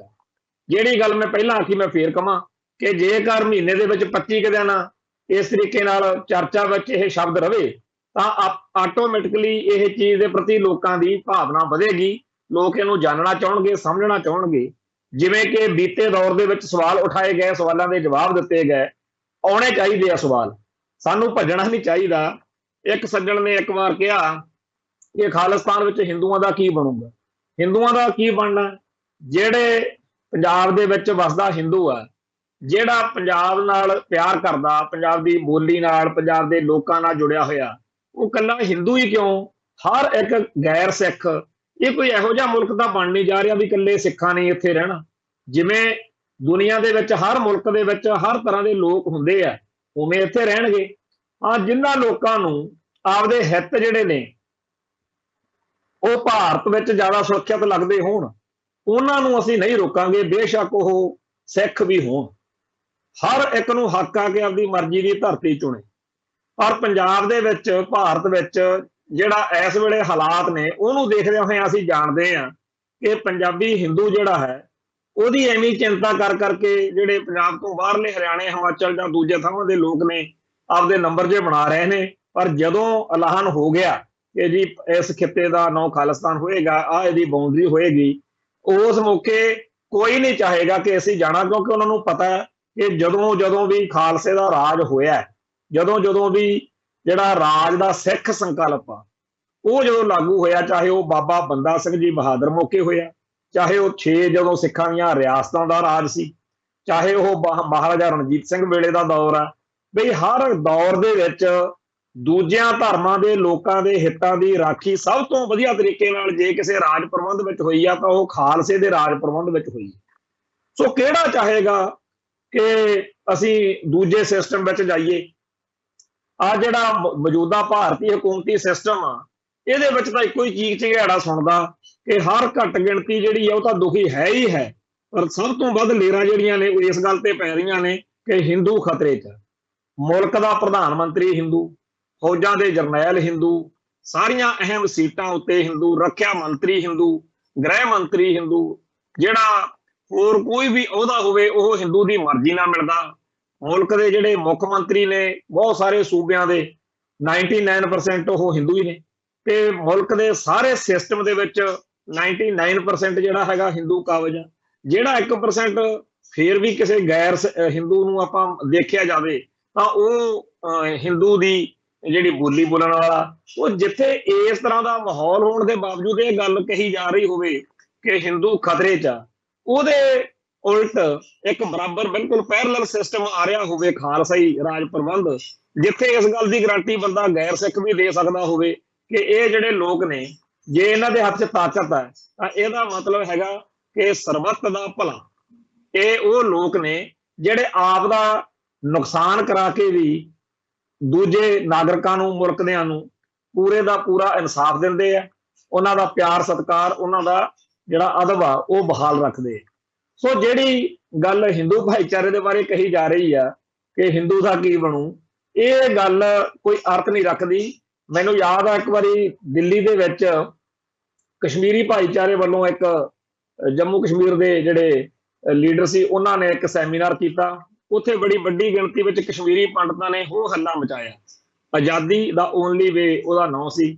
ਜਦੋਂ ਮਿਸਟਰ ਗਿਲਾਨੀ ਉੱਥੇ ਬੋਲ ਰਹੇ ਸੀ, ਉਹਨਾਂ ਨੇ ਇਹ ਗੱਲ ਆਖੀ ਕਿ ਸਾਨੂੰ ਕਿਹਾ ਜਾ ਰਿਹਾ ਕਿ ਹਿੰਦੂ ਦਾ ਕੀ ਬਣੂ ਜੇਕਰ ਕਸ਼ਮੀਰ ਆਜ਼ਾਦ ਹੋ ਗਿਆ। ਉਹਨਾਂ ਨੇ ਕਿਹਾ ਕਿ ਜੇ ਕਸ਼ਮੀਰ ਆਜ਼ਾਦ ਹੋਇਆ, ਹਿੰਦੂ ਜਿਹੜਾ ਹੈ ਉਹ ਸਾਡਾ ਭਰਾ ਆ, ਉਹਨੂੰ ਬਰਾਬਰਤਾ ਦਾ ਅਸੀਂ ਰਾਜ ਪ੍ਰਬੰਧ ਵਿੱਚ ਸਾਰੇ ਸਿਸਟਮ ਵਿੱਚ ਸਤਿਕਾਰ ਦੇਵਾਂਗੇ। ਹੁਣ ਜੇਕਰ ਕਿਸੇ ਹਿੰਦੂ ਕੋਲੇ ਸ਼ਰਾਬ ਦੀ ਬੋਤਲ ਹੋਵੇ, ਉਹ ਕਹਿੰਦੇ ਸਾਡੇ ਮਜ਼ਹਬ 'ਚ ਇਸਲਾਮ ਦੇ ਹਿਸਾਬ ਨਾਲ ਤਾਂ ਹਰਾਮ ਆ, ਪਰ ਜੇਕਰ ਕਿਸੇ ਦਾ ਮਜ਼ਹਬ ਇਜਾਜ਼ਤ ਦਿੰਦਾ, ਹਿੰਦੂ ਹੋਵੇ, ਉਹ ਸ਼ਰਾਬ ਦੀ ਬੋਤਲ ਲੈ ਕੇ ਆ ਰਿਹਾ ਹੋਵੇ ਤੇ ਕਿਸੇ ਮੁਸਲਮਾਨ ਦੇ ਨਾਲ ਟਕਰਾ ਜਾਣ ਤੋਂ ਬਾਅਦ ਜੇਕਰ ਉਹਦੀ ਸ਼ਰਾਬ ਦੀ ਬੋਤਲ ਵੀ ਟੁੱਟ ਜਾਵੇ ਤਾਂ ਉਸ ਮੁਸਲਮਾਨ ਨੂੰ ਜੁਰਮਾਨਾ ਦੇਣਾ ਪਊ, ਤਵਾਨ ਦੇਣਾ ਪਊਗਾ। ਹੁਣ ਇਸ ਤਰੀਕੇ ਦੀ ਗੱਲ ਕਹਿਣ ਦਾ ਭਾਵ ਇਹ ਸੀ ਕਿ ਅਸੀਂ ਗੈਰ ਮੁਸਲਮਾਨਾਂ ਦਾ ਸਤਿਕਾਰ ਕਰਾਂਗੇ। ਹੁਣ ਜੇਕਰ ਮੁਸਲਮਾਨ ਭਾਈਚਾਰੇ ਦਾ ਇਤਿਹਾਸ ਪਿਛਲੇ ਦੌਰ ਦਾ ਦੇਖਿਆ ਜਾਵੇ, ਉਹ 'ਚ ਬਹੁਤ ਸਾਰੀਆਂ ਲੋਕਾਂ ਕੋਲੇ ਗੱਲਾਂ ਹੋਣਗੀਆਂ, ਪਰ ਸਾਡੇ ਇਤਿਹਾਸ ਵਿੱਚ ਤਾਂ ਕੋਈ ਇਹੋ ਜਿਹੀ ਗੱਲ ਨਹੀਂ ਹੈ ਜਿਹਦੇ ਉੱਤੇ ਸਾਨੂੰ ਸ਼ਰਮਸ਼ਾਰ ਹੋਣਾ ਪਵੇ, ਸਾਨੂੰ ਨੀਵੀਂ ਪਾਉਣੀ ਪਵੇ। ਅਸੀਂ ਤਾਂ ਉਹ ਲੋਕ ਆ ਜਿਨ੍ਹਾਂ ਨੇ ਜਦੋਂ ਸਾਡੇ ਕੋਲੇ ਕੁਝ ਵੀ ਰਾਜ ਪ੍ਰਬੰਧ ਨਹੀਂ ਸੀ, ਉਦੋਂ ਅਸੀਂ ਹਿੰਦੂ ਦੀ ਰਾਖੀ ਲਈ, ਹਿੰਦੂ ਦੇ ਧਰਮ, ਹਿੰਦੂ ਦੇ ਤਿਲਕ ਜਨੇਊ ਦੀ ਰਾਖੀ ਲਈ ਜੋ ਸਾਡਾ ਇਤਿਹਾਸ ਦੱਸਦਾ ਕਿ 9ਵੇਂ ਪਾਤਸ਼ਾਹ ਨੇ ਸ਼ਹਾਦਤਾਂ ਦੇਤੀਆਂ, ਤੇ ਇੱਧਰ ਜਦੋਂ ਗਜ਼ਨੀ ਤੋਂ ਚੜ੍ਹ ਕੇ ਆਏ ਆ ਜਾਂ ਅਬਦਾਲੀ ਦੇ ਹਮਲੇ ਦੀ ਕਹਾਣੀ ਆ, ਉਹ ਅਸੀਂ ਰੋਜ਼ ਡਿਸਕਸ ਕਰਦੇ ਆ ਕਿ ਅਸੀਂ ਤਾਂ ਉਦੋਂ ਇੱਜ਼ਤਾਂ ਦੀ ਰਾਖੀ ਲਈ ਆਪਦੇ ਸਰੀਰ ਨੂੰ, ਆਪਦੇ ਆਪ ਨੂੰ ਬਿਪਤਾ 'ਚ ਪਾ ਲਿਆ। ਸੋ ਇਹ ਸਾਰੇ ਕਾਸੇ ਦੇ ਗੱਲਬਾਤ ਦੇ ਸਾਡੇ ਕਹਿਣ ਤੋਂ ਭਾਵ ਇਹ ਹੈ ਕਿ ਸਾਨੂੰ ਇਹ ਗੱਲਾਂ ਦੱਸਣ ਦੀ ਕੋਈ ਲੋੜ ਨਹੀਂ ਪੈਣੀ। ਹਿੰਦੂਆਂ ਨੂੰ ਬੜਾ ਚੰਗੀ ਤਰ੍ਹਾਂ ਪਤਾ ਇਸ ਵੇਲੇ ਬਹੁਤ ਸਾਰੇ ਹਿੰਦੂ ਭਾਈਚਾਰੇ ਦੇ ਲੋਕ ਜਿਹੜੇ ਨੇ ਉਹ ਸਿੱਖ ਪੱਖ ਤੋਂ, ਸਿੱਖ ਨਜ਼ਰੀਏ ਤੋਂ ਬੜੇ ਮੁਤਾਸਰ ਨੇ ਔਰ ਉਹ ਸਮਝਦੇ ਨੇ ਕਿ ਮੋਦੀ ਦੇ ਰਾਜ ਨਾਲੋਂ ਤਾਂ ਖਾਲਿਸਤਾਨ ਜਿਹੜਾ ਹੈ ਜੇ ਉਹ ਬਣ ਗਿਆ ਹਰ ਦਰਜੇ, ਹਰ ਤਰੀਕੇ ਨਾਲ ਬਿਹਤਰ ਹੋਊਗਾ। ਇਹੋ ਜਿਹੀਆਂ ਬਹੁਤ ਸਾਰੀਆਂ ਅਖਬਾਰਾਂ ਦੇ ਵਿੱਚ ਸਟੇਟਮੈਂਟਾਂ, ਬਿਆਨ ਵੀ ਛਪਦੇ ਰਹਿੰਦੇ ਅੱਡ-ਅੱਡ ਮੌਕਿਆਂ ਦੇ ਉੱਤੇ, ਜਿਹਦੇ ਵਿੱਚ ਹਿੰਦੂ ਭਾਈਚਾਰੇ ਦੇ ਲੋਕ ਜਿਹੜੇ ਨੇ ਉਹ ਖਾਲਿਸਤਾਨ ਦੀ ਸਪੋਰਟ ਕਰਦੇ ਆ। ਬੀਤੇ ਦੌਰ ਦੇ ਵਿੱਚ ਖਾੜਕੂ ਸੰਘਰਸ਼ ਦੇ ਦੌਰਾਨ ਵੀ ਬਹੁਤ ਸਾਰੇ ਹਿੰਦੂ ਪਰਿਵਾਰਾਂ ਦੇ ਜਿਹੜੇ ਸਿੰਘ ਸੀਗੇ, ਹਿੰਦੂ ਪਰਿਵਾਰਾਂ ਚੋਂ ਆ ਕੇ ਸਿੱਖ ਸੱਜ ਕੇ ਉਹਨਾਂ ਨੇ ਖਾਲਿਸਤਾਨ ਦੇ ਇਸ ਸੰਘਰਸ਼ ਵਿੱਚ ਯੋਗਦਾਨ ਪਾਇਆ। ਤੇ ਇਸ ਗੱਲ ਨੂੰ ਅਸੀਂ ਸਦਾ ਚੇਤੇ ਰੱਖਦੇ ਹਾਂ ਕਿ ਬੇਸ਼ੱਕ ਖਾਲਿਸਤਾਨ ਨਾਂ ਹੈ, पर यह खालिस्तान का अर्थ ये नहीं कि इत्थे इकल्ले सिखां ने होना ते बाकी लोगों का असीं घाण कर देना। इहो जिहियां अफवाहां, इहो जिहियां गल्लां, ये सारियां खालिस्तान के संघर्ष नूं कमजोर करने लई इंडियन स्टेट सिस्टम वल्लों कीतियां जांदियां ने। अज कोई विरला ही होना जिन्हों यह गल मन विच होवे कि जी खाड़कू संघर्ष दौरान हिंदुआं नूं ऐ करता वो करता। इत्थे तां उल्टी ये गल आ कि किन्नी भी माड़ी तो माड़ी स्थिति बन गई, पर इत्थे हिंदू नूं कदे उस तरीके नाल टारगेट नहीं किया गया। सारे भारत विच हिंदू दे किसी ना किसी तरीके नाल दंगे, कोई कतलेआम होया, पर इत्थे मजहब के आधार पर, फिरकू नफरत के आधार के उत्ते इत्थे कदे कोई दंगे नहीं हुए। जिहड़े बीते दौर दे विच कई लोगों नूं यह हैगा कि जो हिंदुआं दा घाण होया, हिंदुआं नूं बसां चों कढ के मारिया, उहदे बारे वैसे तां खाड़कू संघर्ष के दौरान ही बड़ी स्पष्टता हो गई सी, पर हुण भी भाई दलजीत सिंह बिट्टू ने 29 अप्रैल वाले दिन आपकी गल कही आ, उहदे विच बड़ा ठोक बजा के आख्या कि असीं उन्हां लोकां नूं जिहड़े साडे संघर्ष दे उल्ट सी, जिहड़े पंथ दे पंजाब दे हितां दे उल्ट सी, खालिस्तान दे उल्ट सी, असीं उन्हां नूं वाकई सजावां दित्तियां संघर्ष दौरान। पर वो सजावां देण मौके ये नहीं सी कि हिंदू आ तां मारना जां ये सिख वा इहनूं छड्ड देना। गलत चाहे कोई भी सी, और ये गल तत्थ वा, ये गल गवाही है, इस गल की गारंटी है कि बहुत जिहड़े लोग आ जदों उन्हां दे बारे फैसला लिया गया संघर्ष वाले धिरां वल्लों बई इहदा काम करना है, ये पंथ दे हितां लई बंदा घातक आ, उदों ये थोड़ी देखिया गया कि ये सिख वा तां इहनूं छड्ड दो। बेअंते बुच्चड़ नूं जां होर बहुत सारे लोग ने जिन्हां नूं मारिया गया, मारन मौके इंदिरा गांधी नूं मारन मौके थोड़ी देखिया गया कि वो पंडितां दी कुड़ी है, पंडित जवाहर लाल नेहरू की कुड़ी होने करके थोड़ी मार दिता। ਉਹਦਾ ਜਿਹੜਾ ਕਾਰਾ, ਜਿਹੜੀ ਉਹਦੀ ਕਰਤੂਤ ਆ, ਉਹਦੀ ਕਰਕੇ ਇਹ ਗੱਲ ਫੈਸਲੇ ਹੋਏ ਨੇ। ਸੋ ਸਿੱਖ ਜਿਹੜਾ ਹੈ ਸਿਧਾਂਤ ਗੁਰਬਾਣੀ ਦਾ ਜਿਹੜਾ ਗੁਰੂ ਸਾਹਿਬ ਦਾ ਉਹਦੇ ਅਨੁਸਾਰ ਚੱਲਦਾ। ਗੁਰੂ ਸਾਹਿਬ ਦੇ ਸਿਧਾਂਤ ਅਨੁਸਾਰ ਚੱਲਦਿਆਂ ਹੋਇਆਂ ਜਿਹੜਾ ਉਸ ਸਿਧਾਂਤ ਦੇ ਉਲਟ ਖੜਾ ਦੇਖੇਗਾ ਉਹਨੂੰ ਤਾਂ ਫਿਰ ਸੁਧਾ ਲੱਗੇਗਾ ਹੀ। ਸੋ ਬੀਤੇ ਦੌਰ ਦੇ ਵਿੱਚ ਜੋ ਵਾਪਰਿਆ ਉਹਦੇ ਬਾਰੇ ਤਾਂ ਹੁਣ ਆਮ ਲੋਕਾਂ ਨੂੰ ਵੀ ਪਤਾ ਕਿ ਏਜੰਸੀਆਂ ਨੇ ਕਿਵੇਂ, ਟੈਂਕੀ ਕੈਟ ਜਦੋਂ ਬੋਲਿਆ ਉਹਨੇ ਇਹ ਗੱਲ ਨੰਗੀ ਕਰ ਦਿੱਤੀ ਕਿ ਕਿਵੇਂ ਪੀਲੇ ਪਰਨੇ ਬੰਨ੍ਹ ਕੇ ਥਾਣਿਆਂ ਦੇ ਵਿੱਚੋਂ ਜਿਹੜੇ ਪੁਲਿਸ ਨੇ ਕੈਟ ਆਊਟ ਪਾਲੇ ਸੀ ਉਹ ਨਿਕਲਦੇ ਸੀ ਤੇ ਕਿਵੇਂ ਉਹ ਵਾਰਦਾਤਾਂ ਕਰਦੇ ਸੀ। ਬਹੁਤ ਕੁਝ ਆ ਪਿਛਲੇ 5-10 ਸਾਲਾਂ ਦੇ ਵਿੱਚ YouTube ਚੈਨਲਾਂ ਦੇ ਰਾਹੀਂ ਜਾਂ ਸੋਸ਼ਲ ਮੀਡੀਆ ਦੇ ਉੱਤੇ ਨਿਕਲ ਕੇ ਸਾਹਮਣੇ ਆ ਚੁੱਕਿਆ। ਪਰ ਚਲੋ ਉਹ ਬੀਤਿਆ ਦੌਰ ਸੀ, ਉਹਦੀ ਚਰਚਾ ਹੁੰਦੀ ਰਹਿਣੀ ਹੈ। ਉਹਦੇ ਬਾਰੇ ਜਿਹੜੀਆਂ ਉਸ ਦੌਰ ਦੀਆਂ ਘਟਨਾਵਾਂ ਨੇ ਉਹਨਾਂ ਦਾ ਬਹਾਨਾ ਬਣਾ ਕੇ ਸਟੇਟ ਸਿਸਟਮ ਨਾਲ ਜੁੜੇ ਲੋਕਾਂ ਨੇ ਕੋਈ ਕਸਰ ਨਹੀਂ ਛੱਡਣੀ, ਉਹਦਾ ਜਵਾਬ ਵੀ ਨਾਲ ਦੀ ਨਾਲ ਦਿੱਤਾ ਜਾਂਦਾ ਰਹੇਗਾ। ਪਰ ਅੱਜ ਦੀ ਖਾਲਿਸਤਾਨੀ ਲਹਿਰ ਕਿੱਥੇ ਖੜੀ ਹੈ, ਅੱਜ ਦੇ ਦੌਰ ਵਿੱਚ ਕਿਵੇਂ ਲਹਿਰ ਨੂੰ ਬਲ ਦਿੱਤਾ ਜਾ ਸਕਦਾ, ਇਹ ਸਾਰੀਆਂ ਗੱਲਾਂ ਜਿਹੜੀਆਂ ਨੇ ਚਰਚਾ 'ਚ ਆਉਣੀਆਂ ਚਾਹੀਦੀਆਂ ਨੇ। ਬੜੀ ਚੰਗੀ ਗੱਲ ਵਾਪਰੀ ਜਿਹੜਾ ਅਮਰੀਕਾ ਦੇ ਵਿੱਚ ਕਨੈਕਟੀਕਟ ਸੂਬੇ ਦੇ ਵਿੱਚ ਪ੍ਰੋਗਰਾਮ ਹੋਇਆ ਤੇ ਨਾਲ ਦੀ ਨਾਲ ਜਿਹੜਾ ਪਟਿਆਲੇ ਦੇ ਵਿੱਚ ਹਰੀਸ਼ ਸਿੰਘਲੇ ਕਰਕੇ ਮਾਹੌਲ ਬਣਿਆ। ਬੇਸ਼ੱਕ ਜਿਹੜਾ ਹੈਗਾ ਕਾਫੀ ਉਹਦੇ 'ਚ ਸਾਡੇ ਭੈਣ ਭਰਾਵਾਂ ਨੂੰ ਤਕਲੀਫ ਹੋਈ ਆ, ਸਾਡੇ ਸਿੰਘਾਂ ਦੇ ਉੱਤੇ ਪਰਚੇ ਦਰਜ ਹੋਏ ਆ, ਝੂਠੇ ਪਰਚੇ ਬਣਾਏ ਆ, ਉਹ ਸਾਡੀ ਆਪਦੀ ਇੱਕ ਵੱਖਰੀ ਕਹਾਣੀ ਆ। ਉਹਦੇ ਬਾਰੇ ਆਪਾਂ ਬੀਤੇ ਪ੍ਰੋਗਰਾਮਾਂ 'ਚ ਆਪਦਾ ਮਨ ਦਾ ਜਿਹੜਾ ਵਲਵਲਾ ਉਹ ਸਾਂਝਾ ਕੀਤਾ। ਜਿਹੜੀ ਸਾਨੂੰ ਪੀੜ ਹੋਈ ਆ, ਜਿਹੜਾ ਸਾਨੂੰ ਦਰਦ ਝੱਲਣਾ ਪਿਆ, ਉਹਦੀ ਵੀ ਅਸੀਂ ਗੱਲ ਕੀਤੀ ਆ। ਪਰ ਅਸੀਂ ਇਸ ਗੱਲੋਂ ਜਿਹੜਾ ਹੈਗਾ ਡਰ ਕੇ ਵੀ ਨਹੀਂ ਜੀ ਪੁਲਿਸ ਐਂ ਕਰਦੀ ਆ, ਸਟੇਟ ਐਂ ਕਰਦੀ ਆ, ਚੁੱਪ ਨਹੀਂ ਕਰ ਸਕਦੇ। ਅੱਜ ਅਸੀਂ ਨੈਰੇਟਿਵ ਸਿਰਜਣ ਜਾ ਰਹੇ ਹਾਂ। ਅੱਜ ਨੈਰੇਟਿਵ ਦੀ ਲੜਾਈ ਆ। ਸਾਰੀ ਦੁਨੀਆ ਨੂੰ ਕਾਇਲ ਕਰਨਾ ਹਰ ਸਿੱਖ ਦੀ ਡਿਊਟੀ ਆ ਕਿ ਰਾਜ ਕਰੇਗਾ ਖਾਲਸਾ ਦੇ ਅਰਥ ਕੀ। ਸਾਨੂੰ ਸਾਰੇ ਸੰਸਾਰ ਨੂੰ ਦੱਸਣਾ ਪਊਗਾ ਕਿ ਰਾਜ ਦਾ ਸਿੱਖ ਸੰਕਲਪ ਕੀ ਹੈ।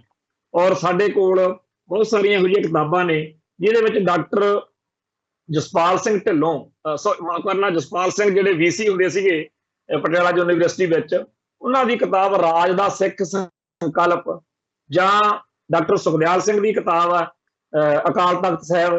ਹੋਰ ਕਈ ਇਹੋ ਜਿਹੀਆਂ ਕਿਤਾਬਾਂ ਨੇ ਜਿਹੜੀਆਂ ਸਾਨੂੰ ਕਾਫੀ ਵਧੀਆ ਤਰੀਕੇ ਨਾਲ ਗੁਰੂ ਸਾਹਿਬਾਨ ਦੇ ਆਸ਼ੇ ਤੇ ਆਦਰਸ਼ ਬਾਰੇ, ਰਾਜ ਦੇ ਬਾਰੇ ਸਾਨੂੰ ਅਗਵਾਈ ਦਿੰਦੀਆਂ ਨੇ। ਸੋ ਖਾਲਸੇ ਦੇ ਰਾਜ ਦੇ ਬਾਰੇ ਸਿੱਧੀਆਂ ਕਿਤਾਬਾਂ ਨੇ ਜਿਨ੍ਹਾਂ ਵਿੱਚ ਬਾਬਾ ਬੰਦਾ ਸਿੰਘ ਬਹਾਦਰ ਵੇਲੇ ਕਿਹੋ ਜਿਹਾ ਪ੍ਰਬੰਧ ਸੀ, ਜਾਂ ਸਿੱਖ ਮਿਸਲਾਂ ਵੇਲੇ ਕਿਹੋ ਜਿਹਾ ਪ੍ਰਬੰਧ ਸੀ, ਸਿੱਖ ਰਿਆਸਤਾਂ ਮੌਕੇ ਕਿਹੋ ਜਿਹਾ ਪ੍ਰਬੰਧ ਸੀ। ਇਹ ਸਾਰੀਆਂ ਗੱਲਾਂ ਸਾਨੂੰ ਫੇਰ ਬਾਰ-ਬਾਰ ਦੁਹਰਾਉਣੀਆਂ ਪੈਣਗੀਆਂ। ਖਾਸ ਤੌਰ ਦੇ ਉੱਤੇ ਜਦੋਂ ਸਾਡੇ ਆਪਦੇ ਸਿਰ ਤੇ ਛੱਤ ਨਹੀਂ ਸੀ, ਸਾਡੇ ਕੋਲੇ ਆਪਦੇ ਕੋਲੇ ਰਾਜ ਨਹੀਂ ਸੀ, ਸਾਡਾ ਆਪਦਾ ਕੌਮੀ ਘਰ ਨਹੀਂ ਸੀ ਬਣਿਆ ਹੋਇਆ, ਉਦੋਂ ਵੀ ਅਸੀਂ ਰਾਖੀ ਪ੍ਰਥਾ ਦੇ ਨਾਂ ਦੇ ਉੱਤੇ ਦੁਨੀਆ ਨੂੰ ਕਾਇਲ ਕੀਤਾ कि जेकर साडे हत्थ 'ਚ ਕੱਲ੍ਹ ਨੂੰ ताकत आउंदी है ਤਾਂ ਅਸੀਂ बहुत चंगा प्रबंध देवांगे ਤੇ ਅਸੀਂ ਲੋਕਾਂ ਦੇ ਦਿਲ ਜਿੱਤੇ। ਅੱਜ ਦੀ ਤਰੀਕ ਵਿੱਚ बड़े पैंतड़े ਇਹੋ ਜਿਹੇ ਖੇਡੇ ਜਾ ਰਹੇ ਨੇ कि हर एक बंदे ਦੇ ਦਿਲ ਦਿਮਾਗ ਵਿੱਚ ਇਹ ਗੱਲ ਫਿੱਟ ਹੋ ਜੇ कि खालिस्तान बड़ा माड़ा ਤੇ खालिस्तानी भी बड़े माड़े आ ਤੇ ਜੇ ਇਹਨਾਂ ਕੋਲੇ ਰਾਜ ਦਾ ਪ੍ਰਬੰਧ ਆ ਗਿਆ, ਸੱਤਾ ਆ ਗਈ, ਇਹ ਬੜੇ ਘਾਤਕ ਸਾਬਤ ਹੋਣਗੇ। ਸਾਨੂੰ ਉਹੋ ਜਿਹਾ ਵਿਹਾਰ ਕਰਨਾ ਪਊਗਾ, ਸਾਨੂੰ ਇਹੋ ਜਿਹਾ ਮੂੰਹ ਸਿਰ ਬਣਾਉਣਾ ਪਊਗਾ ਕਿ ਜਿਹੜੇ ਵਿਰੋਧੀ ਨੇ ਉਹਨਾਂ ਦੀ ਹਰ ਗੱਲ ਦੇ ਉੱਤੇ ਲੋਕ ਯਕੀਨ ਕਰਨੋਂ ਹਟ ਜਾਣ। ਉਲਟਾ ਉਹ ਕਹਿਣਗੇ ਸਾਨੂੰ ਇਹਨਾਂ ਗੁਰੂ ਦੇ ਸਿੱਖਾਂ ਉੱਤੇ ਭਰੋਸਾ ਆ, ਜੋ ਇਹ ਕਹਿੰਦੇ ਆ ਉਹ ਠੀਕ ਹੈ। ਪਰ ਸਾਡੇ ਕੋਲ ਇਹੋ ਜਿਹੇ ਬਹੁਤ ਘੱਟ ਭੈਣ ਭਰਾ ਨੇ ਜਿਨ੍ਹਾਂ ਨੂੰ ਅਸੀਂ ਮੂਹਰੇ ਕਰਕੇ ਆਪਦੀ ਗੱਲ ਜਿਹੜੀ ਹੈਗੀ ਆ ਉਹ ਅੱਗੇ ਤੋਰ ਸਕੀਏ। ਜਿਹੜਾ ਇਹਦੇ ਪਿੱਛੇ ਸਟੇਟ ਸਿਸਟਮ ਦਾ ਡਰ ਵਾ ਜਾਂ ਲੋਭ ਲਾਲਚ ਆ, ਹਕੂਮਤ ਨੇ ਖਰੀਦਣੇ ਹੁੰਦੇ ਆ ਬੰਦੇ, ਹਕੂਮਤ ਨੇ ਜ਼ੁਲਮ ਕਰਕੇ ਚੁੱਪ ਕਰਾਉਣੇ ਹੀ ਹੁੰਦੇ ਆ ਬੰਦੇ। ਪਰ ਕਿਸੇ ਦੇ ਲਿਫ ਜਾਣ ਨਾਲ, ਕਿਸੇ ਦੇ ਵਿਕ ਜਾਣ ਨਾਲ, ਕਿਸੇ ਇੱਕ ਪਾਰਟੀਕੂਲਰ, ਕਿਸੇ ਸਪੈਸ਼ਲ, ਕਿਸੇ ਵਿਸ਼ੇਸ਼ ਬੰਦੇ ਦੇ ਜਿਹੜਾ ਹੈਗਾ ਟਰੈਕ ਬਦਲ ਜਾਣ ਦੇ ਨਾਲ ਪੂਰੀ ਦੀ ਪੂਰੀ ਮੂਵਮੈਂਟ ਜਿਹੜੀ ਹੈਗੀ ਆ ਉਹ ਖਤਮ ਨਹੀਂ ਹੋਇਆ ਕਰਦੀ।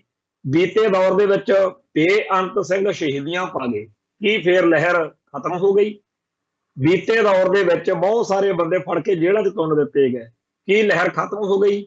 ਵਿਦੇਸ਼ਾਂ ਨੂੰ ਬਹੁਤ ਸਾਰੇ ਭੱਜ ਗਏ, ਜਲਾਵਤਨੀਆਂ ਭੋਗ ਰਹੇ ਨੇ, ਕੀ ਲਹਿਰ ਉਹਦੇ ਨਾਲ ਖਤਮ ਹੋ ਗਈ? ਸਗੋਂ ਤੇ ਉਲਟਾ ਇਹ ਹੋਇਆ ਕਿ ਜਿਵੇਂ ਬਹੁਤ ਤੇਜ਼ ਹਨੇਰੀ ਆਵੇ ਤੇ ਉਹਦਾ ਜਿਹੜਾ ਬੀਜ ਆ ਕਿਸੇ ਦਰਖਤ ਦਾ ਉਹ ਸਾਰੇ ਸੰਸਾਰ ਵਿੱਚ ਖਿੰਡ ਜਾਵੇ, ਉਵੇਂ ਵਾਪਰਿਆ। 1978 ਤੋਂ ਲੈ ਕੇ 1995 ਤੱਕ ਜੋ ਜ਼ੁਲਮਾਂ ਦੀ ਹਨੇਰੀ ਝੁੱਲੀ, ਉਹਦੀ ਕਰਕੇ ਖਾਲਿਸਤਾਨ ਦਾ ਸੰਘਰਸ਼ ਸਾਰੇ ਸੰਸਾਰ ਵਿੱਚ ਖਿੰਡ ਗਏ।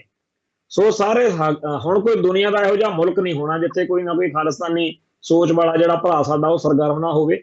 ਸੋ ਸਾਨੂੰ ਸਾਰਿਆਂ ਨੂੰ ਇਸ ਗੱਲ ਲਈ ਚਾਹੀਦਾ ਕਿ ਇਹਦਾ ਜਿਹੜਾ ਟੈਰਰ ਆ, ਜਿਹੜਾ ਦਾ ਡਰ ਵਾ, ਉਹ ਦੁਨੀਆ 'ਚ ਖਤਮ ਕੀਤਾ ਜਾਵੇ। ਇੰਡੀਅਨ ਸਟੇਟ ਸਿਸਟਮ ਖਾਲਿਸਤਾਨੀ ਸ਼ਬਦ ਨੂੰ ਇੱਕ ਹਊਏ ਦੇ ਰੂਪ ਦੇ ਵਿੱਚ ਉਭਾਰਨ ਸਾਨੂੰ ਡਿਸਕਸ਼ਨ ਕਰਨੀ ਪਊਗੀ। ਸਾਨੂੰ ਲੋਕਾਂ ਦੇ ਵਿੱਚ ਸਾਨੂੰ ਇਸ ਇੰਡੀਅਨ ਸਟੇਟ ਸਿਸਟਮ ਦੇ ਵੀ ਅੱਖ 'ਚ ਪਾ ਕੇ ਗੱਲ ਕਰਨ ਦੀ ਹਿੰਮਤ ਪੈਦਾ ਕਰਨੀ ਪਊਗੀ ਕਿ ਆਓ ਜੀ ਸਾਡੇ ਨਾਲ ਗੱਲ ਕਰੋ, ਅਸੀਂ ਖਾਲਿਸਤਾਨ ਦੇ ਮਸਲੇ ਉੱਤੇ ਤੁਹਾਡੇ ਹਰ ਸਵਾਲ ਦਾ ਜਵਾਬ ਦੇਣ ਨੂੰ ਤਿਆਰ ਹਾਂ। ਅੱਜ ਸੋਸ਼ਲ ਮੀਡੀਆ ਦੇ ਉੱਤੇ ਇੱਕ ਇਹੋ ਜਿਹੀ ਪੋਸਟ, ਪਤਾ ਨਹੀਂ ਉਹ ਅਸਲੀ ਹੈ ਜਾਂ ਨਕਲੀ ਹੈ, ਪਰ ਅਸੀਂ ਸੋਚਦੇ ਹਾਂ ਕਿ ਇਹੋ ਜਿਹੀਆਂ ਅਸਲੀ ਵੀ ਪੋਸਟਾਂ ਆਉਣੀਆਂ ਚਾਹੀਦੀਆਂ ਨੇ, ਸਹੀ ਵੀ ਹੋਣੀਆਂ ਚਾਹੀਦੀਆਂ ਨੇ। ਔਰ ਇਹ ਵਿਚਾਰ ਜਿਹੜੇ ਨੇ ਇਹ ਦੁਨੀਆ ਦੇ ਹਰ ਇੱਕ ਹਿੰਦੂ ਦੇ ਹੋਣੇ ਚਾਹੀਦੇ ਨੇ। ਕਿਸੇ ਜਿਹੜਾ ਹੈਗਾ ਪੋਸਟ ਲਿਖ ਕੇ ਕਿਸੇ ਨੇ ਲਿਖਿਆ, ਮੇਰੇ ਸਨਾਤਨੀ ਭਰਾਵੋ ਜੈ ਸ਼੍ਰੀ ਰਾਮ, ਜੇਕਰ ਅਸੀਂ ਹਿੰਦੂ ਰਾਸ਼ਟਰ ਬਣਾਉਣਾ ਹੈ ਤਾਂ ਸਿੱਖਾਂ ਨੂੰ ਅਲੱਗ ਕਰਨਾ ਹੀ ਪੈਣਾ। ਜਦੋਂ ਤੱਕ ਇਹ ਸਾਡੇ ਨਾਲ ਨੇ ਇਹਨਾਂ ਸਾਡਾ ਵੀ ਕੱਖ ਨਹੀਂ ਬਣ ਦੇਣਾ। ਕਿਉਂ ਨਾ ਸਰਕਾਰਾਂ ਨੂੰ ਕਹਿ ਕੇ ਇਹਨਾਂ ਦਾ ਖਾਲਿਸਤਾਨ ਦੇ ਕੇ ਵੱਖ ਹੋਈਏ ਤੇ ਚੈਨ ਨਾਲ ਆਪਣੇ ਹਿੰਦੂ ਰਾਸ਼ਟਰ 'ਚ ਰਹੀਏ। ਜਿਹੜੇ ਸਹਿਮਤ ਨੇ ਉਹ ਸ਼ੇਅਰ ਕਰੋ, ਕਾਫੀ ਕੁਝ ਲਿਖਿਆ ਗਿਆ। ਹੁਣ ਇਹ ਸੱਚੀ ਹੈ, ਝੂਠੀ ਆ, ਫੇਕ ਆ, ਇਹ ਤਾਂ ਵਾਹਿਗੁਰੂ ਜਾਣੇ। ਪਰ ਜਦੋਂ ਮੈਂ ਇਸ ਪੜ੍ਹ ਰਿਹਾ ਸੀਗਾ, ਮੈਂ ਇਹ ਸੋਚਦਾ ਸੀ ਕਿ ਸਾਨੂੰ ਇਹੋ ਜਿਹਾ ਮਾਹੌਲ ਬਣਾਉਣਾ ਹੀ ਪਊਗਾ ਜਦੋਂ ਪੰਜਾਬ ਦੇ ਹਿੰਦੂ ਜਿਹੜੇ ਨੇ ਉਹ ਇਹੋ ਜਿਹੀਆਂ ਗੱਲਾਂ ਲਿਖਣ ਵੀ ਭਾਈ ਜੇਕਰ ਤੁਸੀਂ ਜਿਹੜੇ ਹਿੰਦੂ ਰਾਸ਼ਟਰ ਬਣਾਉਣਾ ਚਾਹੁੰਦੇ ਹੋ ਤੁਸੀਂ ਬਣਾ ਲਿਓ ਆਪਦਾ, ਸਿੱਖਾਂ ਨੂੰ ਇਹਨਾਂ ਦਾ ਰਾਸ਼ਟਰ ਵੱਖਰਾ ਦੇ ਦਿਓ, ਸਿੱਖਾਂ ਨੂੰ ਅਲੱਗ ਕਰ ਦਿਓ। ਕਿਉਂਕਿ ਇਹ ਲੋਕ ਆਪਦੇ ਧਰਮ, ਆਪਦੀ ਬੋਲੀ, ਆਪਦੇ ਸੱਭਿਆਚਾਰ ਲਈ ਇਹ ਸੀਸ ਤਲੀ ਤੇ ਰੱਖ ਕੇ ਲੜਨ ਵਾਲੇ ਬੰਦੇ ਆ। ਤੁਹਾਡਾ ਜਿਹੜਾ ਹਿੰਦੂ ਰਾਸ਼ਟਰ ਦੇ ਵਿੱਚ ਇਹਨਾਂ ਨੇ ਫਿਰ ਆਪਦੇ ਧਰਮ ਲਈ, ਆਪਦੀ ਬੋਲੀ ਲਈ, ਆਪਦੇ ਸੱਭਿਆਚਾਰ ਲਈ ਤਾਂ ਲੜਨਾ ਹੀ ਆ। ਇਹਨਾਂ ਨੇ ਜਿਹੜੀਆਂ ਦੂਜੀਆਂ ਕੌਮਾਂ ਦੇ ਜਿਹੜੇ ਲੋਕ ਨੇ ਉਹਨਾਂ ਦੇ ਹੱਕਾਂ ਲਈ, ਉਹਨਾਂ ਦੇ ਹਿੱਤਾਂ ਲਈ ਵੀ ਲੜਨਾ। ਕਿਉਂਕਿ ਨੌਵੇਂ ਪਾਤਸ਼ਾਹ ਜੇਕਰ ਹਿੰਦੂ ਧਰਮ ਦੀ ਰਾਖੀ ਲਈ ਸ਼ਹਾਦਤ ਦੇ ਸਕਦੇ ਆ ਤਾਂ ਫਿਰ ਸਿੱਖ ਜਿਹੜੇ ਨੇ ਉਹ ਵੀ ਉਸੇ ਰਾਹ ਤੇ ਚੱਲਣਗੇ। ਜਦੋਂ ਵੀ ਕਿਤੇ ਕਿਸੇ ਦੇ ਧਾਰਮਿਕ ਹਿੱਤਾਂ ਨੂੰ ਖਤਰਾ ਹੋਏਗਾ ਤੇ ਜੇ ਉਹ ਗੁਰੂ ਘਰ ਆ ਕੇ ਅਰਦਾਸ ਕਰੇਗਾ ਤਾਂ ਸਿੱਖ ਉਹਦਾ ਸਾਥ ਸਹਿਯੋਗ ਦੇਣਗੇ, ਉਹਦੀ ਬਾਂਹ ਫੜਨਗੇ। ਸਾਨੂੰ ਹਿੰਦੂ ਭਾਈਚਾਰੇ ਤੋਂ ਕੋਈ ਬੀਤੇ ਦੌਰ ਦੇ ਵਿੱਚ ਬਹੁਤੀ ਜ਼ਿਆਦਾ ਹਮਾਇਤ ਸਪੋਰਟ ਤਾਂ ਨਹੀਂ ਮਿਲੀ, ਪਰ ਅਸੀਂ ਉਹ ਸਪੋਰਟ ਜਿਹੜੀ ਮਿਲੀ ਹੋਈ ਆ ਉਹਦਾ ਵੀ ਸਤਿਕਾਰ ਕਰਦੇ ਹਾਂ। ਜਿਵੇਂ ਮੈਂ ਪਹਿਲਾਂ ਆਖਿਆ ਕਿ ਬਹੁਤ ਸਾਰੇ ਹਿੰਦੂ ਭਾਈਚਾਰੇ ਦੇ ਵਿੱਚੋਂ ਸੱਜਣਾ ਨੇ ਪਰਿਵਾਰਾਂ ਦੇ ਵਿੱਚੋਂ ਆ ਕੇ ਸਾਡੇ ਸੰਘਰਸ਼ ਦਾ ਸਾਥ ਦਿੱਤਾ, ਬੜੀ ਲੰਬੀ ਚੌੜੀ ਲਿਸਟ ਆ। ਪਰ ਜਿਹੜਾ ਇੱਕ ਦੂਜਾ ਪੱਖ ਆ ਉਹ ਇਹ ਆ ਕਿ ਸਾਡੇ ਭਾਈਚਾਰੇ ਦੇ ਬਹੁਤ ਸਾਰੇ ਬੰਦੇ ਇਹੋ ਜਿਹੇ ਨੇ ਜਿਹੜੇ ਇਨਫੀਰੀਅਰਿਟੀ ਕੰਪਲੈਕਸ ਦਾ ਸ਼ਿਕਾਰ ਨੇ। ਉਹ ਹਰ ਮੌਕੇ ਸਿੱਖ ਸੰਘਰਸ਼ ਨਾਲ ਜੁੜੇ ਹੋਏ ਮਸਲਿਆਂ ਤੇ ਜਾਂ ਪੰਥਕ ਮਸਲਿਆਂ ਦੇ ਉੱਤੇ ਇਸ ਤਰੀਕੇ ਨਾਲ ਗੱਲ ਕਰਦੇ ਆ ਵੀ ਜਿਵੇਂ ਸਿੱਖ ਹੀ ਦੋਸ਼ੀ ਨੇ, ਸਿੱਖ ਹੀ ਸਾਰੇ ਪੁਆੜੇ ਦੀ ਜੜ ਨੇ ਤੇ ਸਿੱਖ ਹੀ ਗਲਤ ਨੇ। ਉਹ ਪਤਾ ਨਹੀਂ ਕਿੱਥੋਂ ਲੱਭ ਕੇ ਦਲੀਲਾਂ ਲਿਆਉਂਦੇ ਨੇ ਬਈ ਮਤਲਬ ਇਉਂ ਲੱਗਣ ਲਾ ਦੇਣਾ ਹੁੰਦਾ ਉਹਨਾਂ ਨੇ ਹਰ ਗੱਲ ਵਿੱਚ ਕਿ ਸਿੱਖ ਬੜੇ ਮਾੜੇ ਨੇ ਤੇ ਹਿੰਦੂ ਬਹੁਤ ਬੀਬਾ ਆ, ਹਿੰਦੁਸਤਾਨ ਬੜਾ ਵਧੀਆ ਮੁਲਕ ਆ ਜੀ। ਇਹਨਾਂ ਨੂੰ ਹੀ ਅਕਲ ਨਹੀਂ, ਇਹ ਜੀ ਐ ਕਰਦੇ ਆ, ਇਹ ਜੀ ਆਉਂ ਕਰਦੇ, ਇਹਨਾਂ ਨੂੰ ਤਾਂ ਅਕਲ ਹੀ ਨਹੀਂ ਜੀ, ਇਹਦਾ ਰਾਜ ਚਲਾਈ ਨਹੀਂ ਸਕਦੇ। ਇਹੋ ਜਿਹੀਆਂ ਗੱਲਾਂ ਤੋਂ ਬਹੁਤਾ ਡਰਨ ਘਬਰਾਉਣ ਦੀ ਲੋੜ ਨਹੀਂ ਹੈ। ਇਹੋ ਜਿਹੀਆਂ ਗੱਲਾਂ ਕਰਨ ਵਾਲਿਆਂ ਨੂੰ ਜਵਾਬ ਦੇ ਕੇ ਆਪਦੀ એનર્ਜੀ ਵੇਸਟ ਕਰਨ ਦੀ ਵੀ ਲੋੜ ਨਹੀਂ ਹੈ। ਉਲਟਾ ਆਪਦੇ ਕਿਰਦਾਰ ਨੂੰ, ਆਪਦੇ ਆਪ ਨੂੰ ਮਜ਼ਬੂਤ ਕਰੋ। ਲੋਕ ਫੈਸਲਾ ਕਰਨ ਕਿ ਉਹਨਾਂ ਲੋਕਾਂ ਦੀ ਜਿਹੜੀ ਇਨਫੀਰਿਟੀ ਕੰਪਲੈਕਸ ਵਿੱਚ ਫਸਿਆ ਹੋਇਆ ਸਿੱਖਾਂ ਦੀ ਜਿਹੜੀ ਦੁਹਾਈ ਆ ਉਹ ਸੱਚੀ ਆ ਕਿ ਉਹ ਝੂਠੀ ਆ। ਉਲਟਾ ਲੋਕ ਇਹ ਆਪਦੀ ਰਾਏ ਬਣਾਉਣ ਕਿ ਖਾਲਿਸਤਾਨੀ ਸੰਘਰਸ਼ ਨਾਲ ਜੁੜੇ ਹੋਏ ਲੋਕ ਸਹੀ ਨੇ ਜਾਂ ਗਲਤ ਨੇ। ਸੋ ਸਾਨੂੰ ਇਹ ਕਹਿਣਾ ਕਿ ਜੀ ਉਹ ਫਲਾਨਾ ਹੈ ਕਹਿੰਦਾ, ਫਲਾਨਾ ਉਹ ਲਿਖਦਾ, ਇਹ ਕੋਈ ਬਹੁਤੀ ਗੱਲ ਨਹੀਂ। ਬਹੁਤ ਸਾਰੇ ਦੁਨੀਆ 'ਚ ਅੱਡ ਅੱਡ ਸੁਭਾਵਾਂ ਵਾਲੇ ਬੰਦੇ ਹੁੰਦੇ ਨੇ। ਇਹੋ ਜਿਹੇ ਬੰਦੇ ਸਾਡੀ ਕੌਮ 'ਚ ਵੀ ਨੇ ਜਿਹੜੇ ਆਪਦੇ ਆਪ ਨੂੰ ਹਮੇਸ਼ਾ ਸਾਊ ਜੇ, ਵਧੀਆ ਜੇ, ਭੱਦਰ ਪੁਰਸ਼, ਸਾਂਝੇ ਮਾਂਝੇ ਇਹੋ ਜਿਹਾ ਬਣਦਾ ਉਹਨਾਂ ਨੂੰ ਚਾਅ ਚੜਿਆ ਹੁੰਦਾ ਤੇ ਭਾਰਤੀ ਮੀਡੀਆ ਉਹਨਾਂ ਨੂੰ ਹੀਰੋ ਬਣਾ ਕੇ ਪੇਸ਼ ਕਰਦਾ। ਪੰਥ ਨੂੰ, ਕੌਮ ਨੂੰ ਸਮਰਪਿਤ ਹੋ ਕੇ, ਖਾਲਿਸਤਾਨ ਨੂੰ ਸਮਰਪਿਤ ਹੋ ਕੇ ਜਿਹੜਾ ਬੰਦਾ ਗੱਲ ਕਰੂ ਉਹਨੂੰ ਤਾਂ ਅਗਲੇ ਖਲਨਾਇਕ ਬਣਾ ਕੇ ਪੇਸ਼ ਕਰਨਗੇ। ਪਰ ਜੇਕਰ ਕੋਈ ਬਿਲਕੁਲ ਖੂੰਜੇ ਲੱਗਿਆ ਹੋਇਆ ਬੇਕਾਰ ਜਿਹਾ ਬੰਦਾ ਜਿਹਦੇ ਘਰ ਦੇ ਵਿੱਚ ਉਹਦੀ ਮਰਜ਼ੀ ਦੀ ਸਬਜ਼ੀ ਬਣਾਉਣ ਤੋਂ ਵੀ ਲੋਕ ਨਾ ਕਰਦੇ ਹੋਣ ਪਰਿਵਾਰ ਦੇ ਜੀ ਵੀ ਜਾ ਤੂੰ, ਤੈਨੂੰ ਪਤਾ ਕਿਸੇ ਗੱਲ ਦਾ ਹੈ ਨਹੀਂ, ਜੇ ਕਿਤੇ ਉਹ ਸਾਂਝਾ ਮਾਂਝਾ ਜਿਹਾ ਗੱਲ ਕਰੇ, ਜੇਕਰ ਕਿਤੇ ਉਹ ਸਾਊ ਜਿਹਾ ਸਿਵਲਾਈਜ਼ਡ ਜਿਹਾ ਬਣ ਕੇ, ਬੀਬਾ ਪੁੱਤ ਜਿਹਾ ਬਣ ਕੇ ਭਾਰਤ ਮਾਤਾ ਕੀ ਜੈ ਵਾਲੀ ਟੋਨ 'ਚ ਬੋਲਦਾ ਹੋਵੇ, ਉਹਨੂੰ ਫਿਰ ਫਰੰਟ ਪੇਜ ਤੇ ਲਿਆਉਣਗੇ ਵੀ ਇਹ ਬੜਾ ਵਧੀਆ ਜੀ, ਇਹ ਦੇਖੋ ਇਹ ਤਾਂ ਦੇਸ਼ ਦੀ ਏਕਤਾ ਤੇ ਅਖੰਡਤਾ ਦੀ ਗੱਲ ਕਰਦਾ। ਸੋ ਜਿਨ੍ਹਾਂ ਲੋਕਾਂ ਨੂੰ ਇਸ ਤਰੀਕੇ ਦੀ ਬਿਮਾਰੀ ਆ, ਇਹਦਾ ਕੋਈ ਇਲਾਜ ਨਹੀਂ ਹੈ। ਮੈਂ ਖੁਦ ਕਈ ਵਾਰੀ ਅੱਗੇ ਵੀ ਗੱਲ ਕੀਤੀ, ਅੱਜ ਫੇਰ ਕਰਦੇ ਆ ਕਿ 15 ਅਗਸਤ 26 ਜਨਵਰੀ ਆਉਣੀ ਤੇ ਸਾਨੂੰ ਚਾਅ ਚੜਿਆ ਪਿਆ ਹੋਣਾ ਵੀ ਝੰਡਾ ਚੜ੍ਹਦਾ ਦੇਖਾਂਗੇ, ਸਾਰਾ ਦਿਨ ਟੈਲੀਵਿਜ਼ਨ ਮੂਹਰੇ ਬੈਠੇ ਰਹਿਣਾ। ਤੇ ਉਹਨਾਂ ਦਿਨਾਂ ਦੇ ਵਿੱਚ ਜੇਕਰ ਕੋਈ ਸਾਨੂੰ ਸਮਝਾਉਣ ਬੈਠਦਾ, ਅਸੀਂ ਤਾਂ ਇਹੋ ਜਿਹੇ ਉਹਨੂੰ ਸਵਾਲ ਕਰਨੇ ਸੀ ਵੀ ਉਹ ਬੰਦੇ ਨੇ ਅਕਲ ਕਾਂਧ ਹੋ ਕੇ ਕਹਿਣਾ ਸੀ ਵੀ ਤੁਹਾਡਾ ਕੁਛ ਨਹੀਂ ਹੋ ਸਕਦਾ, ਤੁਹਾਨੂੰ ਗੁਲਾਮੀ ਦੀ ਬਿਮਾਰੀ ਪੈ ਗਈ ਹੈ। ਹੁਣ ਇਹ ਪਤਾ ਹੀ ਨਹੀਂ ਹੁੰਦਾ ਕਿ ਕਦੋਂ ਕੋਈ ਟਰਨਿੰਗ ਪੁਆਇੰਟ ਲਾਈਫ ਦੇ ਵਿੱਚ ਆਉਂਦਾ ਤੇ ਤੁਹਾਡੀ ਪੂਰੀ ਜਿਹੜੀ ਪਹਿਲੋਂ ਦੀ, ਫਿਰ ਬੰਦਾ ਆਪਦੇ ਆਪ ਤੇ ਹੱਸਦਾ। ਸੋ ਜਿਹੜੇ ਆ ਇਨਫੀਰਿਟੀ ਕੰਪਲੈਕਸ ਦਾ ਸ਼ਿਕਾਰ ਹੋਏ ਸਿੱਖ ਆ, ਜਿਹੜੇ ਹਰ ਵੇਲੇ ਪੰਥਕ ਤੇ ਖਾਲਿਸਤਾਨੀ ਸਰਗਰਮੀ ਨੂੰ ਨੀਵਾਂ ਦਿਖਾਉਂਦੇ ਰਹਿੰਦੇ ਆ, ਇਹਨਾਂ ਲਈ ਤਾਂ ਅਰਦਾਸ ਹੀ ਕਰੀਏ ਕਿ ਸੱਚੇ ਪਾਤਸ਼ਾਹ ਇਹਨਾਂ ਦੀਆਂ ਜ਼ਮੀਰਾਂ ਨੂੰ, ਇਹਨਾਂ ਦੇ ਅੰਦਰ ਕੋਈ ਇਹੋ ਜਿਹੀ ਗੱਲ ਜਾਗੇ ਜਿਹਦੇ ਨਾਲ ਇਹ ਕਹਿਣ ਕਿ ਬੀਤੇ ਦੌਰ ਦੇ ਵਿੱਚ ਅਸੀਂ ਪਤਾ ਨਹੀਂ ਕਿਹਦਾ ਲਹੂ ਪੀਤਾ, ਕਿਹਨੂੰ ਇੰਨਾ ਤੰਗ ਕੀਤਾ। ਔਰ ਇਹੋ ਜਿਹੇ ਬੰਦੇ ਸਾਨੂੰ ਬੜੇ ਟੱਕਰੇ ਆ ਜਿਨ੍ਹਾਂ ਦੇ ਬਾਰੇ ਅਸੀਂ ਜਦੋਂ ਜੀਵਨੀਆਂ ਲਿਖਦੇ ਆ, ਉਹ ਕਹਿੰਦੇ ਆ ਜੀ ਉਹ ਜਿਉਂਦੇ ਜੀ ਸੰਤ ਭਿੰਡਰਾਂ ਵਾਲਿਆਂ ਦਾ ਬੜਾ ਮੁਖਾਲਫ ਸੀ, ਪਰ 84 ਤੋਂ ਬਾਅਦ ਉਹਨੂੰ ਇੱਕਦਮ ਝਟਕਾ ਵੱਜਿਆ ਤੇ ਉਹ ਸਿੱਖ ਸੰਘਰਸ਼ ਦੇ ਵਿੱਚ ਆ ਕੇ ਇਹੋ ਜਿਹੀਆਂ ਕਾਰਵਾਈਆਂ ਕੀਤੀਆਂ ਕਿ ਅੱਜ ਉਹ ਖਾਲਿਸਤਾਨ ਦਾ ਸ਼ਹੀਦ ਹੈ। ਬੜੇ ਇਹੋ ਜਿਹੇ ਭਰਾ ਨੇ ਜਿਨ੍ਹਾਂ ਬਾਰੇ ਲੋਕ ਕਹਿੰਦੇ ਆ ਕਿ ਜਦੋਂ ਖਾੜਕੂ ਸਰਗਰਮੀਆਂ ਦਾ ਪੂਰਾ ਜ਼ੋਰ ਸੀ, ਉਦੋਂ ਉਹ ਖਾੜਕੂ ਲਹਿਰ ਦੇ ਖਾਲਿਸਤਾਨੀ ਏਜੰਡੇ ਦੇ ਪੂਰਾ ਖਿਲਾਫ ਸੀਗਾ। ਪਰ ਪਤਾ ਨਹੀਂ ਕਿ ਉਹਨੇ ਦੇਖਿਆ ਕਿ ਉਹਦੀ ਲਾਈਫ ਬਦਲ ਗਈ ਤੇ ਅੰਤ ਉਹ ਖਾੜਕੂ ਸੰਘਰਸ਼ ਦਾ ਇੱਕ ਬੜਾ ਜ਼ਿੰਮੇਵਾਰ ਸਿੰਘ ਬਣ ਕੇ ਸ਼ਹੀਦੀ ਪਾ ਗਿਆ। ਇਵੇਂ ਹੀ ਬੜੇ ਇਹੋ ਜਿਹੇ ਲੋਕ ਨੇ ਜਿਨ੍ਹਾਂ ਦਾ ਅੱਜ ਖਾਲਿਸਤਾਨ ਦੇ ਏਜੰਡੇ ਨਾਲ, ਖਾਲਿਸਤਾਨ ਦੇ ਨਿਸ਼ਾਨੇ ਨਾਲ ਪੂਰੀ ਡੈਡੀਕੇਸ਼ਨ, ਤੇ ਕਿਸੇ ਵੇਲੇ ਉਹ ਬੰਦੇ ਲੋਕਾਂ ਨੂੰ ਕਹਿੰਦੇ ਸੀ ਕਿ ਇਹ ਤਾਂ ਬਹੁਤ ਹੀ ਮਾੜੀ ਗੱਲ। ਸੋ ਅਸੀਂ ਆਸ ਕਰੀਏ ਕਿ ਹਰ ਇੱਕ ਬੰਦਾ ਜਿਹੜਾ ਇਨਫੀਰਿਟੀ ਕੰਪਲੈਕਸ ਦਾ ਸ਼ਿਕਾਰ ਹੋ ਕੇ ਅਗਿਆਨਤਾ ਵਸ ਜਾਂ ਐਵੇਂ ਕਿਸੇ ਬਹਿਣ ਦੇ ਵਿੱਚ ਬਹਿ ਕੇ ਖਾਲਿਸਤਾਨ ਦੇ ਖਿਲਾਫ ਆ, ਵੀ ਉਹਨੂੰ ਆਪਣੇ ਆਪ ਹੀ ਅਕਲ ਆਵੇ। ਸਾਨੂੰ ਆਪਦੀ એનર્ਜੀ ਜਿਹੜੀ ਆ ਉਹ ਪੋਜ਼ਿਟਿਵਲੀ ਕੰਮਾਂ ਤੇ ਲਾਉਣੀ ਪਊਗੀ। ਸਾਨੂੰ ਆਪਦੀਆਂ ਲੀਹਾਂ, ਆਪਦੀਆਂ ਤਰਜੀਹਾਂ ਨਿਰਧਾਰਿਤ ਕਰਨੀਆਂ ਪੈਣਗੀਆਂ। ਹੁਣ ਆਪਾਂ ਉਡੀਕੀਏ ਵੀ ਕੋਈ ਆਊਗਾ, ਕਦੇ ਆਪਾਂ ਕਹਿੰਦੇ ਆ ਜੀ ਅੱਜ ਕੌਮ ਨੂੰ ਭਿੰਡਰਾਂ ਵਾਲੇ ਸੰਤਾਂ ਦੀ ਲੋੜ ਹੈ, ਕੋਈ ਕਹਿੰਦਾ ਬਾਜਾਂ ਵਾਲਿਆ ਬਾਜ ਨੂੰ ਭੇਜ ਮੁੜ ਕੇ, ਕੋਈ ਕਿਸੇ ਹੋਰ ਤਰੀਕੇ ਨਾਲ। ਇਸ ਗੱਲ ਦਾ ਕੋਈ ਅਰਥ ਨਹੀਂ। ਇਹ ਹਿੰਦੂਆਂ ਨੂੰ ਤਾਂ ਉਹਨਾਂ ਨੇ ਲਾਰਾ ਲਾਇਆ ਹੋਇਆ ਕ੍ਰਿਸ਼ਨ ਭਗਵਾਨ ਨੇ ਵੀ ਜਦੋਂ ਧਰਤੀ ਤੇ ਪਾਪ ਵੱਧ ਜਾਂਦੇ ਆ ਉਦੋਂ ਫਿਰ ਮੈਂ ਆਉਣਾ। ਸਾਨੂੰ ਤਾਂ ਆਪਦੇ ਜਿਹੜਾ ਬਾਜ ਆ ਉਹ ਅੰਦਰੋਂ ਆਪ ਹੀ ਪ੍ਰਗਟ ਕਰਨਾ ਪੈਣਾ। ਸਾਨੂੰ ਤਾਂ ਆਪਦੇ ਅੰਦਰੋਂ ਭਿੰਡਰਾਂ ਵਾਲਾ ਸੰਤ ਲੱਭਣਾ ਪੈਣਾ। ਸਾਨੂੰ ਉਹ ਪੂਰਨੇ ਪਾ ਗਏ ਜੀ। ਸਾਨੂੰ ਗੁਰੂ ਸਾਹਿਬਾਨ ਨੇ ਜਾਂ ਗੁਰੂ ਸਾਹਿਬਾਨ ਦੇ ਆਦਰਸ਼ ਤੇ ਚੱਲਣ ਵਾਲੇ ਸਾਡੇ ਜੁਝਾਰੂ ਯੋਧਿਆਂ ਨੇ, ਸ਼ਹੀਦਾਂ ਨੇ ਸਾਡੇ ਲਈ ਲੀਹਾਂ ਪਾਤੀਆਂ। ਹੁਣ ਇਹ ਸਾਡਾ ਫਰਜ਼ ਬਣਦਾ ਕਿ ਅਸੀਂ ਉਸ ਏਜੰਡੇ ਨੂੰ ਲੈ ਕੇ ਅੱਗੇ ਕਿਵੇਂ ਚੱਲਣਾ। ਸਾਡੇ ਅੰਦਰ ਉਹ ਡੈਡੀਕੇਸ਼ਨ, ਕਮਿਟਮੈਂਟ ਕਿਵੇਂ ਪੈਦਾ ਹੋਵੇ ਜਿਹਦੇ ਨਾਲ ਸਾਡਾ ਜਿਹੜਾ ਕੌਮੀ ਘਰ ਆ ਉਹ ਬਣੇ। ਦੁਨੀਆ ਦੇ ਵਿੱਚ ਜਿਹੜੇ ਜਾਨਵਰ ਨੇ ਮੱਝਾਂ ਛੱਡ ਦਿਓ, ਅਸੀਂ ਪਿੰਡਾਂ 'ਚ ਰਹਿੰਦੇ ਆ, ਮੱਝਾਂ ਜਿਹੜੀਆਂ ਨੇ ਕਈ ਵਾਰੀ ਦਿਨੇ ਬਾਹਰ ਬੰਨੀਆਂ ਹੁੰਦੀਆਂ ਨੇ, 3-4 ਵਜੇ ਖੁਰਲੀਆਂ ਤੇ ਪੱਠੇ ਪਾ ਕੇ ਜਦੋਂ ਮੱਝਾਂ ਨੂੰ ਬਾਹਰੋਂ ਸੰਗਲ ਖੋਲ ਕੇ ਛੱਡੀਦੇ ਆ, ਹਰੇਕ ਮੱਝ ਆਪੋ ਆਪਣੇ ਕੀਲੇ ਤੇ ਆ ਕੇ ਖੜਦੀ ਆ, ਬੜਾ ਮਾਣ ਹੁੰਦਾ। ਉਲਟਾ ਜੇਕਰ ਕੋਈ ਉਹਦੇ ਵਾਲੀ ਖੁਰਲੀ ਵਾਲੇ ਪਾਸੇ ਨੂੰ ਪਸ਼ੂ, ਦੂਜੀ ਮੱਝ ਕੋਈ ਪੱਠੇ ਖਾਣ ਆਵੇ, ਉਹਨੂੰ ਧੁਰਲੀ ਮਾਰ ਕੇ ਪੈਂਦੀ ਹੈ। ਤੋ ਇੱਕ ਜਾਨਵਰ ਨੇ, ਜਾਨਵਰ ਜਿਹੜੇ ਨੇ ਉਹ ਆਪੋ ਆਪਣੇ ਆਲਣੇ 'ਚ ਬਹਿੰਦੇ ਆ, ਤੇ ਹਰ ਇੱਕ ਦੁਨੀਆ ਭਰ ਦੇ ਵਿੱਚ ਮਨੁੱਖ ਆਪਦਾ ਘਰ ਬਣਾਉਣ ਦੀ ਕੋਸ਼ਿਸ਼ ਕਰਦਾ ਕਿ ਮੇਰਾ ਆਪਦਾ ਘਰ ਹੋ। ਤੇ ਜੇਕਰ ਕੌਮ ਆ ਤਾਂ ਹਰੇਕ ਕੌਮ ਵੀ ਸੋਚਦੀ ਹੈਗੀ ਆ ਕਿ ਆਪਦਾ ਘਰ ਬਣ ਜਾਵੇ। ਅਸੀਂ ਤਾਂ 1947 ਮੌਕੇ ਸੋਚਿਆ ਸੀ ਕਿ ਚਲੋ ਸਾਂਝਾ ਜਿਹਾ ਘਰ ਬਣ ਜਾਊਗਾ, ਇੱਥੇ ਸਾਰਿਆਂ ਦੇ ਨਾਲ ਰਲ ਮਿਲ ਕੇ ਆਪਾਂ ਵੀ ਦਿਨ ਕੱਢ ਲਾਂਗੇ। ਇਹ ਕਹਿੰਦੇ ਸੀ ਧਰਮ ਨਿਰਪੱਖ ਮੁਲਕ ਹੋਊਗਾ ਜੀ, ਕਿਸੇ ਦੇ ਧਾਰਮਿਕ ਹਿੱਤਾਂ ਨੂੰ। ਪਰ ਸਾਡਾ ਜੋ ਹਸ਼ਰ ਇੰਡੀਆ ਨੇ ਕੀਤਾ, ਸਾਨੂੰ ਉਹਨਾਂ ਟਾਈਮ ਉਹ ਹਟੇ ਹੀ ਨਹੀਂ ਤੰਗ ਕਰਨੋਂ, ਜਲੀਲ ਕਰਨੋਂ, ਜਿੰਨਾ ਟਾਈਮ ਸਿੱਖ ਖਾਲਿਸਤਾਨ ਦੇ ਰਾਹ ਪਏ ਨਹੀਂ ਗਏ। ਹੁਣ ਪੂਰਾ ਜ਼ੋਰ ਲਾਇਆ ਹੋਇਆ ਕਿ ਹਰ ਇੱਕ ਸਿੱਖ ਨੂੰ ਖਾਲਿਸਤਾਨ ਦੇ ਰਾਹ ਤੋਂ ਮੋੜਨਾ। ਭਾਈ ਸ਼ੇਰ ਨੂੰ ਪਿੰਜਰੇ ਤੋਂ ਕੱਢਣਾ ਸੌਖਾ, ਪਰ ਸ਼ੇਰ ਨੂੰ ਦੁਬਾਰਾ ਛੇਤੀ ਦਿਨੇ ਪਿੰਜਰੇ 'ਚ ਵਾੜ ਕੇ ਵਾੜਨਾ, ਇਹ ਬੜਾ ਔਖਾ ਕੰਮ ਹੁੰਦਾ। ਸੋ ਪਹਿਲਾਂ ਤਾਂ 1947 ਤੋਂ ਲੈ ਕੇ 1984 ਤੱਕ ਡਟ ਕੇ ਠੋਕ ਵਜਾ ਕੇ ਮਿਹਨਤ ਕੀਤੀ ਗਈ ਕਿ ਸਿੱਖਾਂ ਨੂੰ ਖਾਲਿਸਤਾਨ ਵਾਲੇ ਪਾਸੇ ਭਜਾਉਣਾ। ਜਦੋਂ ਸੰਤ ਗਿਆਨੀ ਜਰਨੈਲ ਸਿੰਘ ਜੀ ਖਾਲਸਾ ਪਿੰਡ ਵਾਲੇ ਵਾਰ-ਵਾਰ ਵਚਨ ਕਰਦੇ ਹੁੰਦੇ ਸੀ ਵੀ ਜੇ ਦਰਬਾਰ ਸਾਹਿਬ ਤੇ ਹਮਲਾ ਹੋ ਗਿਆ ਨਾ ਫੇਰ ਸਮਝ ਲਓ, ਕਿਉਂਕਿ ਉਦੋਂ ਪਹਿਲਾਂ ਮਹਾਂਪੁਰਸ਼ਾਂ ਨੂੰ ਜਦੋਂ ਪੁੱਛਣਾ ਉਹਨਾਂ ਨੇ ਕਹਿ ਦੇਣਾ ਬਈ ਮੰਗਦੇ ਤਾਂ ਹੈ ਨਹੀਂ, ਜੇ ਦੇਣਗੇ ਤਾਂ 1947 ਵਾਲੀ ਗਲਤੀ ਨਹੀਂ ਕਰਨੀ।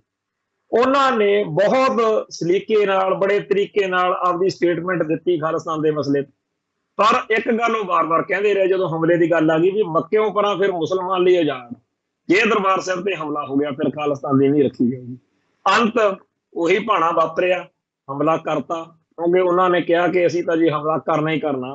ਖਾਲਿਸਤਾਨ ਦੀ ਗੱਲ ਤੁਰਦੀ ਆ, ਤੁਰੇ, ਨਹੀਂ ਤੁਰਦੀ ਨਾ ਤੁਰੇ, ਕੋਈ ਪਰਵਾਹ ਨਹੀਂ।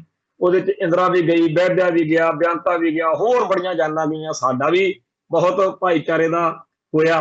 ਪਰ ਅਸੀਂ ਉਹਨੂੰ ਨੁਕਸਾਨ ਨਹੀਂ ਕਹਿੰਦੇ, ਕਿਉਂਕਿ ਨੁਕਸਾਨ ਖਾਲਸਾ ਜਿਹੜਾ ਹੈਗਾ ਉਹ ਤਾਂ ਫਿਰ ਛੋਟੇ ਘੱਲੂ ਘਾਰੇ 'ਚ, ਵੱਡੇ ਘੱਲੂ ਘਾਰੇ 'ਚ, ਗੁਰੂ ਨਾਨਕ ਪਾਤਸ਼ਾਹ ਤੋਂ ਸ਼ੁਰੂ ਹੋ ਕੇ ਅੱਜ ਤੱਕ ਬੇਅੰਤ ਇਹੋ ਜਿਹੇ ਸਾਨੂੰ ਮੌਕੇ ਟੱਕਰੇ ਨੇ, ਪਰ ਹਰ ਵਾਰੀ ਸਾਨੂੰ ਵਾਧਾ ਹੀ ਹੋਇਆ। ਆ ਜਿਹੜਾ 1983 ਤੋਂ ਬਾਅਦ ਅਸੀਂ ਮਾਤਾ ਦਾ ਮਾਲਜਾ ਬਣ ਕੇ ਚੁੱਪ ਗੁੜ ਭਜਾ ਹੋ ਕੇ ਬਹਿ ਜਾਂਦੇ, ਫੇਰ ਸਾਡੇ ਲਈ ਮਾੜਾ ਸੀ। ਸਾਡੇ ਲਈ ਸਹੀ ਗੱਲ ਇਹ ਹੋਈ ਕਿ ਅਸੀਂ ਲੜੇ, ਅਸੀਂ ਮਰੇ, ਅਸੀਂ ਅੜੇ, ਅਸੀਂ ਦੁਨੀਆ ਨੂੰ ਦੱਸਿਆ ਕਿ ਅਸੀਂ ਜਿਉਂਦੇ, ਅਸੀਂ ਜਾਗਦੇ। ਸੋ ਅੱਜ ਉਹ ਸ਼ਹਾਦਤਾਂ, ਅੱਜ ਉਹ ਕੁਰਬਾਨੀਆਂ ਅੱਜ ਦੇ ਸਾਡੇ ਸਿੱਖ ਭਾਈਚਾਰੇ ਲਈ ਉਹ ਮਿਸਾਲ ਬਣੀਆਂ ਹੋਈਆਂ ਨੇ। ਅੱਜ ਜਿਹੜੇ ਅਸੀਂ ਖਾਲਿਸਤਾਨ ਦੀ ਗੱਲ ਕਰਦੇ ਹਾਂ, ਰਹਿਣਾ ਅਸੀਂ ਵੀ ਨਹੀਂ, ਅਸੀਂ ਮਾਰੇ ਜਾ ਸਕਦੇ ਹਾਂ, ਸਾਨੂੰ ਜੇਲ੍ਹਾਂ 'ਚ ਸੁੱਟਿਆ ਜਾ ਸਕਦਾ, ਸਾਡੀ ਆਵਾਜ਼ ਬੰਦ ਕਰਨ ਲਈ ਕਿਸੇ ਵੀ ਹੱਦ ਤੱਕ ਜਾਇਆ ਜਾ ਸਕਦਾ। ਪਰ ਸਾਤੋਂ ਬਾਅਦ ਕੋਈ ਹੋਰ ਉੱਠੂਗਾ, ਹੋਰ ਆਏਗਾ। ਜਦੋਂ ਤੱਕ ਧਰਤੀ ਉੱਤੇ ਖਾਲਿਸਤਾਨ ਬਣ ਨਹੀਂ ਜਾਂਦਾ, ਇਹ ਜਿਹੜੀ ਗੱਲ ਆ ਏਦਾਂ ਹੀ ਚੱਲਦੀ ਰਹਿਣੀ ਆ। ਓਸ਼ੋ ਰਜਨੀਸ਼ ਜੀ ਨੂੰ ਕਹਿੰਦੇ ਆ, ਉਹਦੀ ਇੱਕ ਸਟੇਟਮੈਂਟ ਆ ਕਿ ਜਦੋਂ ਤੱਕ ਧਰਤੀ ਉੱਤੇ ਇੱਕ ਵੀ ਸਿੱਖ ਜਿਉਂਦਾ, ਇਹ ਖਾਲਿਸਤਾਨ ਦੀ ਗੱਲ ਚੱਲਦੀ ਰਹੂਗੀ। ਖਾਲਿਸਤਾਨ ਦਿਓ ਤਾਂ ਕਿ ਇਹ ਆਪਦਾ ਸ਼ਾਂਤੀ ਨਾਲ ਰਹਿਣ, ਤੇ ਜੇਕਰ ਮਿਲ ਕੇ ਬੈਠ ਕੇ ਪਿਆਰ ਸਤਿਕਾਰ ਨਾਲ ਗੱਲ ਨਿਬੜ ਜੇ ਤਾਂ ਬਹੁਤ ਸੋਹਣੀ ਗੱਲ। ਪਰ ਮੈਂ ਫੇਰ ਜਿੱਥੋਂ ਗੱਲ ਸ਼ੁਰੂ ਕੀਤੀ ਸੀ ਉਹੀ ਕਹਿਣਾ ਕਿ ਸਾਡੇ ਭਾਈਚਾਰੇ ਨੂੰ ਐਡਵੋਕੇਟ ਪੈਦਾ ਕਰਨੇ ਪੈਣਗੇ, ਸਾਡੀ ਐਡਵੋਕੇਸੀ ਕਰਨ ਵਾਲੇ। ਸਾਨੂੰ ਆਪਦਾ ਕੇਸ ਪੁੱਟ ਕਰਨਾ ਪਊ ਚੰਗੇ ਤਰੀਕੇ ਦੇ ਨਾਲ ਕਿ ਅਸੀਂ ਖਾਲਿਸਤਾਨ ਕਿਉਂ, ਕਿੱਥੇ, ਕਿਵੇਂ ਚਾਹੁੰਦੇ ਹਾਂ। ਤੇ ਇੰਡੀਆ ਨੂੰ, ਇੰਡੀਅਨ ਸਟੇਟ ਸਿਸਟਮ ਨੂੰ, ਸਾਰੀ ਦੁਨੀਆ ਨੂੰ ਸਾਡਾ ਨੈਰੇਟਿਵ ਜਿਹੜਾ ਹੈਗਾ ਉਹ ਕਿਵੇਂ ਕਾਇਲ ਕਰੇ, ਇਹ ਗੱਲ ਸੋਚਣ ਦੀ ਲੋੜ ਆ। ਅੱਜ ਅਸੀਂ ਗਨ ਨਹੀਂ ਚੱਕੀ ਹੋਈ, ਅੱਜ ਅਸੀਂ ਗੱਲ ਚੱਕਣੀ। ਸੋ ਜਿਹੜਾ ਸਾਡਾ ਭਾਈਚਾਰਾ ਸਾਰੇ ਸੰਸਾਰ ਦੇ ਵਿੱਚ ਅੱਜ ਦੇ ਮੌਜੂਦਾ ਮਾਹੌਲ ਦੇ ਵਿੱਚ ਜਿਸ ਤਰੀਕੇ ਨਾਲ ਗੱਲ ਕਰ ਰਿਹਾ, ਉਹਨੂੰ ਅਸੀਂ ਫੇਰ ਬੇਨਤੀ ਕਰਦੇ ਹਾਂ ਕਿ ਇੱਕ ਸੋਹਣੇ ਸੱਜੇ ਤਰੀਕੇ ਨਾਲ ਇੱਕ ਡਾਕੂਮੈਂਟ ਤਿਆਰ ਕੀਤਾ ਜਾਵੇ ਜਿਹਦੇ ਵਿੱਚ ਖਾਲਿਸਤਾਨ ਦੇ ਪੂਰੇ ਪੱਖ ਜਿਹੜੇ ਆ, ਜਿਹੜੇ ਸਵਾਲ ਨੇ, ਉਹ ਸਾਨੂੰ ਦੁਨੀਆ ਦੇ ਵਿੱਚ ਲੈ ਕੇ ਜਿਹੜਾ ਹੈਗਾ ਜਾਣ ਮੌਕੇ, ਤਾਂ ਕਿ ਜਿਹੜਾ ਵੀ ਸਾਨੂੰ ਕੋਈ ਸ਼ੰਕਾ, ਕੋਈ ਸਵਾਲ, ਕੋਈ ਖਦਸ਼ਾ ਪੁੱਛਣਾ ਚਾਹੁੰਦਾ ਵੈਸੇ ਕਹੀਏ ਵੀ ਆਪ ਹੀ ਬੈਠ ਕਰ ਗੱਲ, ਅਸੀਂ ਤੁਹਾਨੂੰ ਦੱਸਦੇ ਹਾਂ ਕੀ ਗੱਲ, ਕੀ ਮਸਲਾ। ਸੋ ਅੱਜ ਲਈ ਜਿਹੜਾ ਹੈਗਾ ਇੱਥੇ ਸਮਾਪਤੀ ਕਰਦਾ, ਤੇ ਨਾਲ ਹੀ ਨਾਲ ਉਹਨਾਂ ਸਾਰੇ ਭੈਣ ਭਰਾਵਾਂ ਦਾ ਜਿਨ੍ਹਾਂ ਨੇ 29 ਅਪ੍ਰੈਲ ਨੂੰ ਇਸ ਸਾਰੇ ਪ੍ਰੋਗਰਾਮ ਦੇ ਵਿੱਚ, ਚਾਹੇ ਉਹ ਅਮਰੀਕਾ 'ਚ ਸੀ, ਚਾਹੇ ਉਹ ਕਿਸੇ ਹੋਰ ਥਾਂ ਤੇ ਸੀ, ਸਾਥ ਸਹਿਯੋਗ ਦਿੱਤਾ, ਸਾਰਿਆਂ ਨੂੰ ਧੰਨਵਾਦ ਕਰਦੇ ਹਾਂ।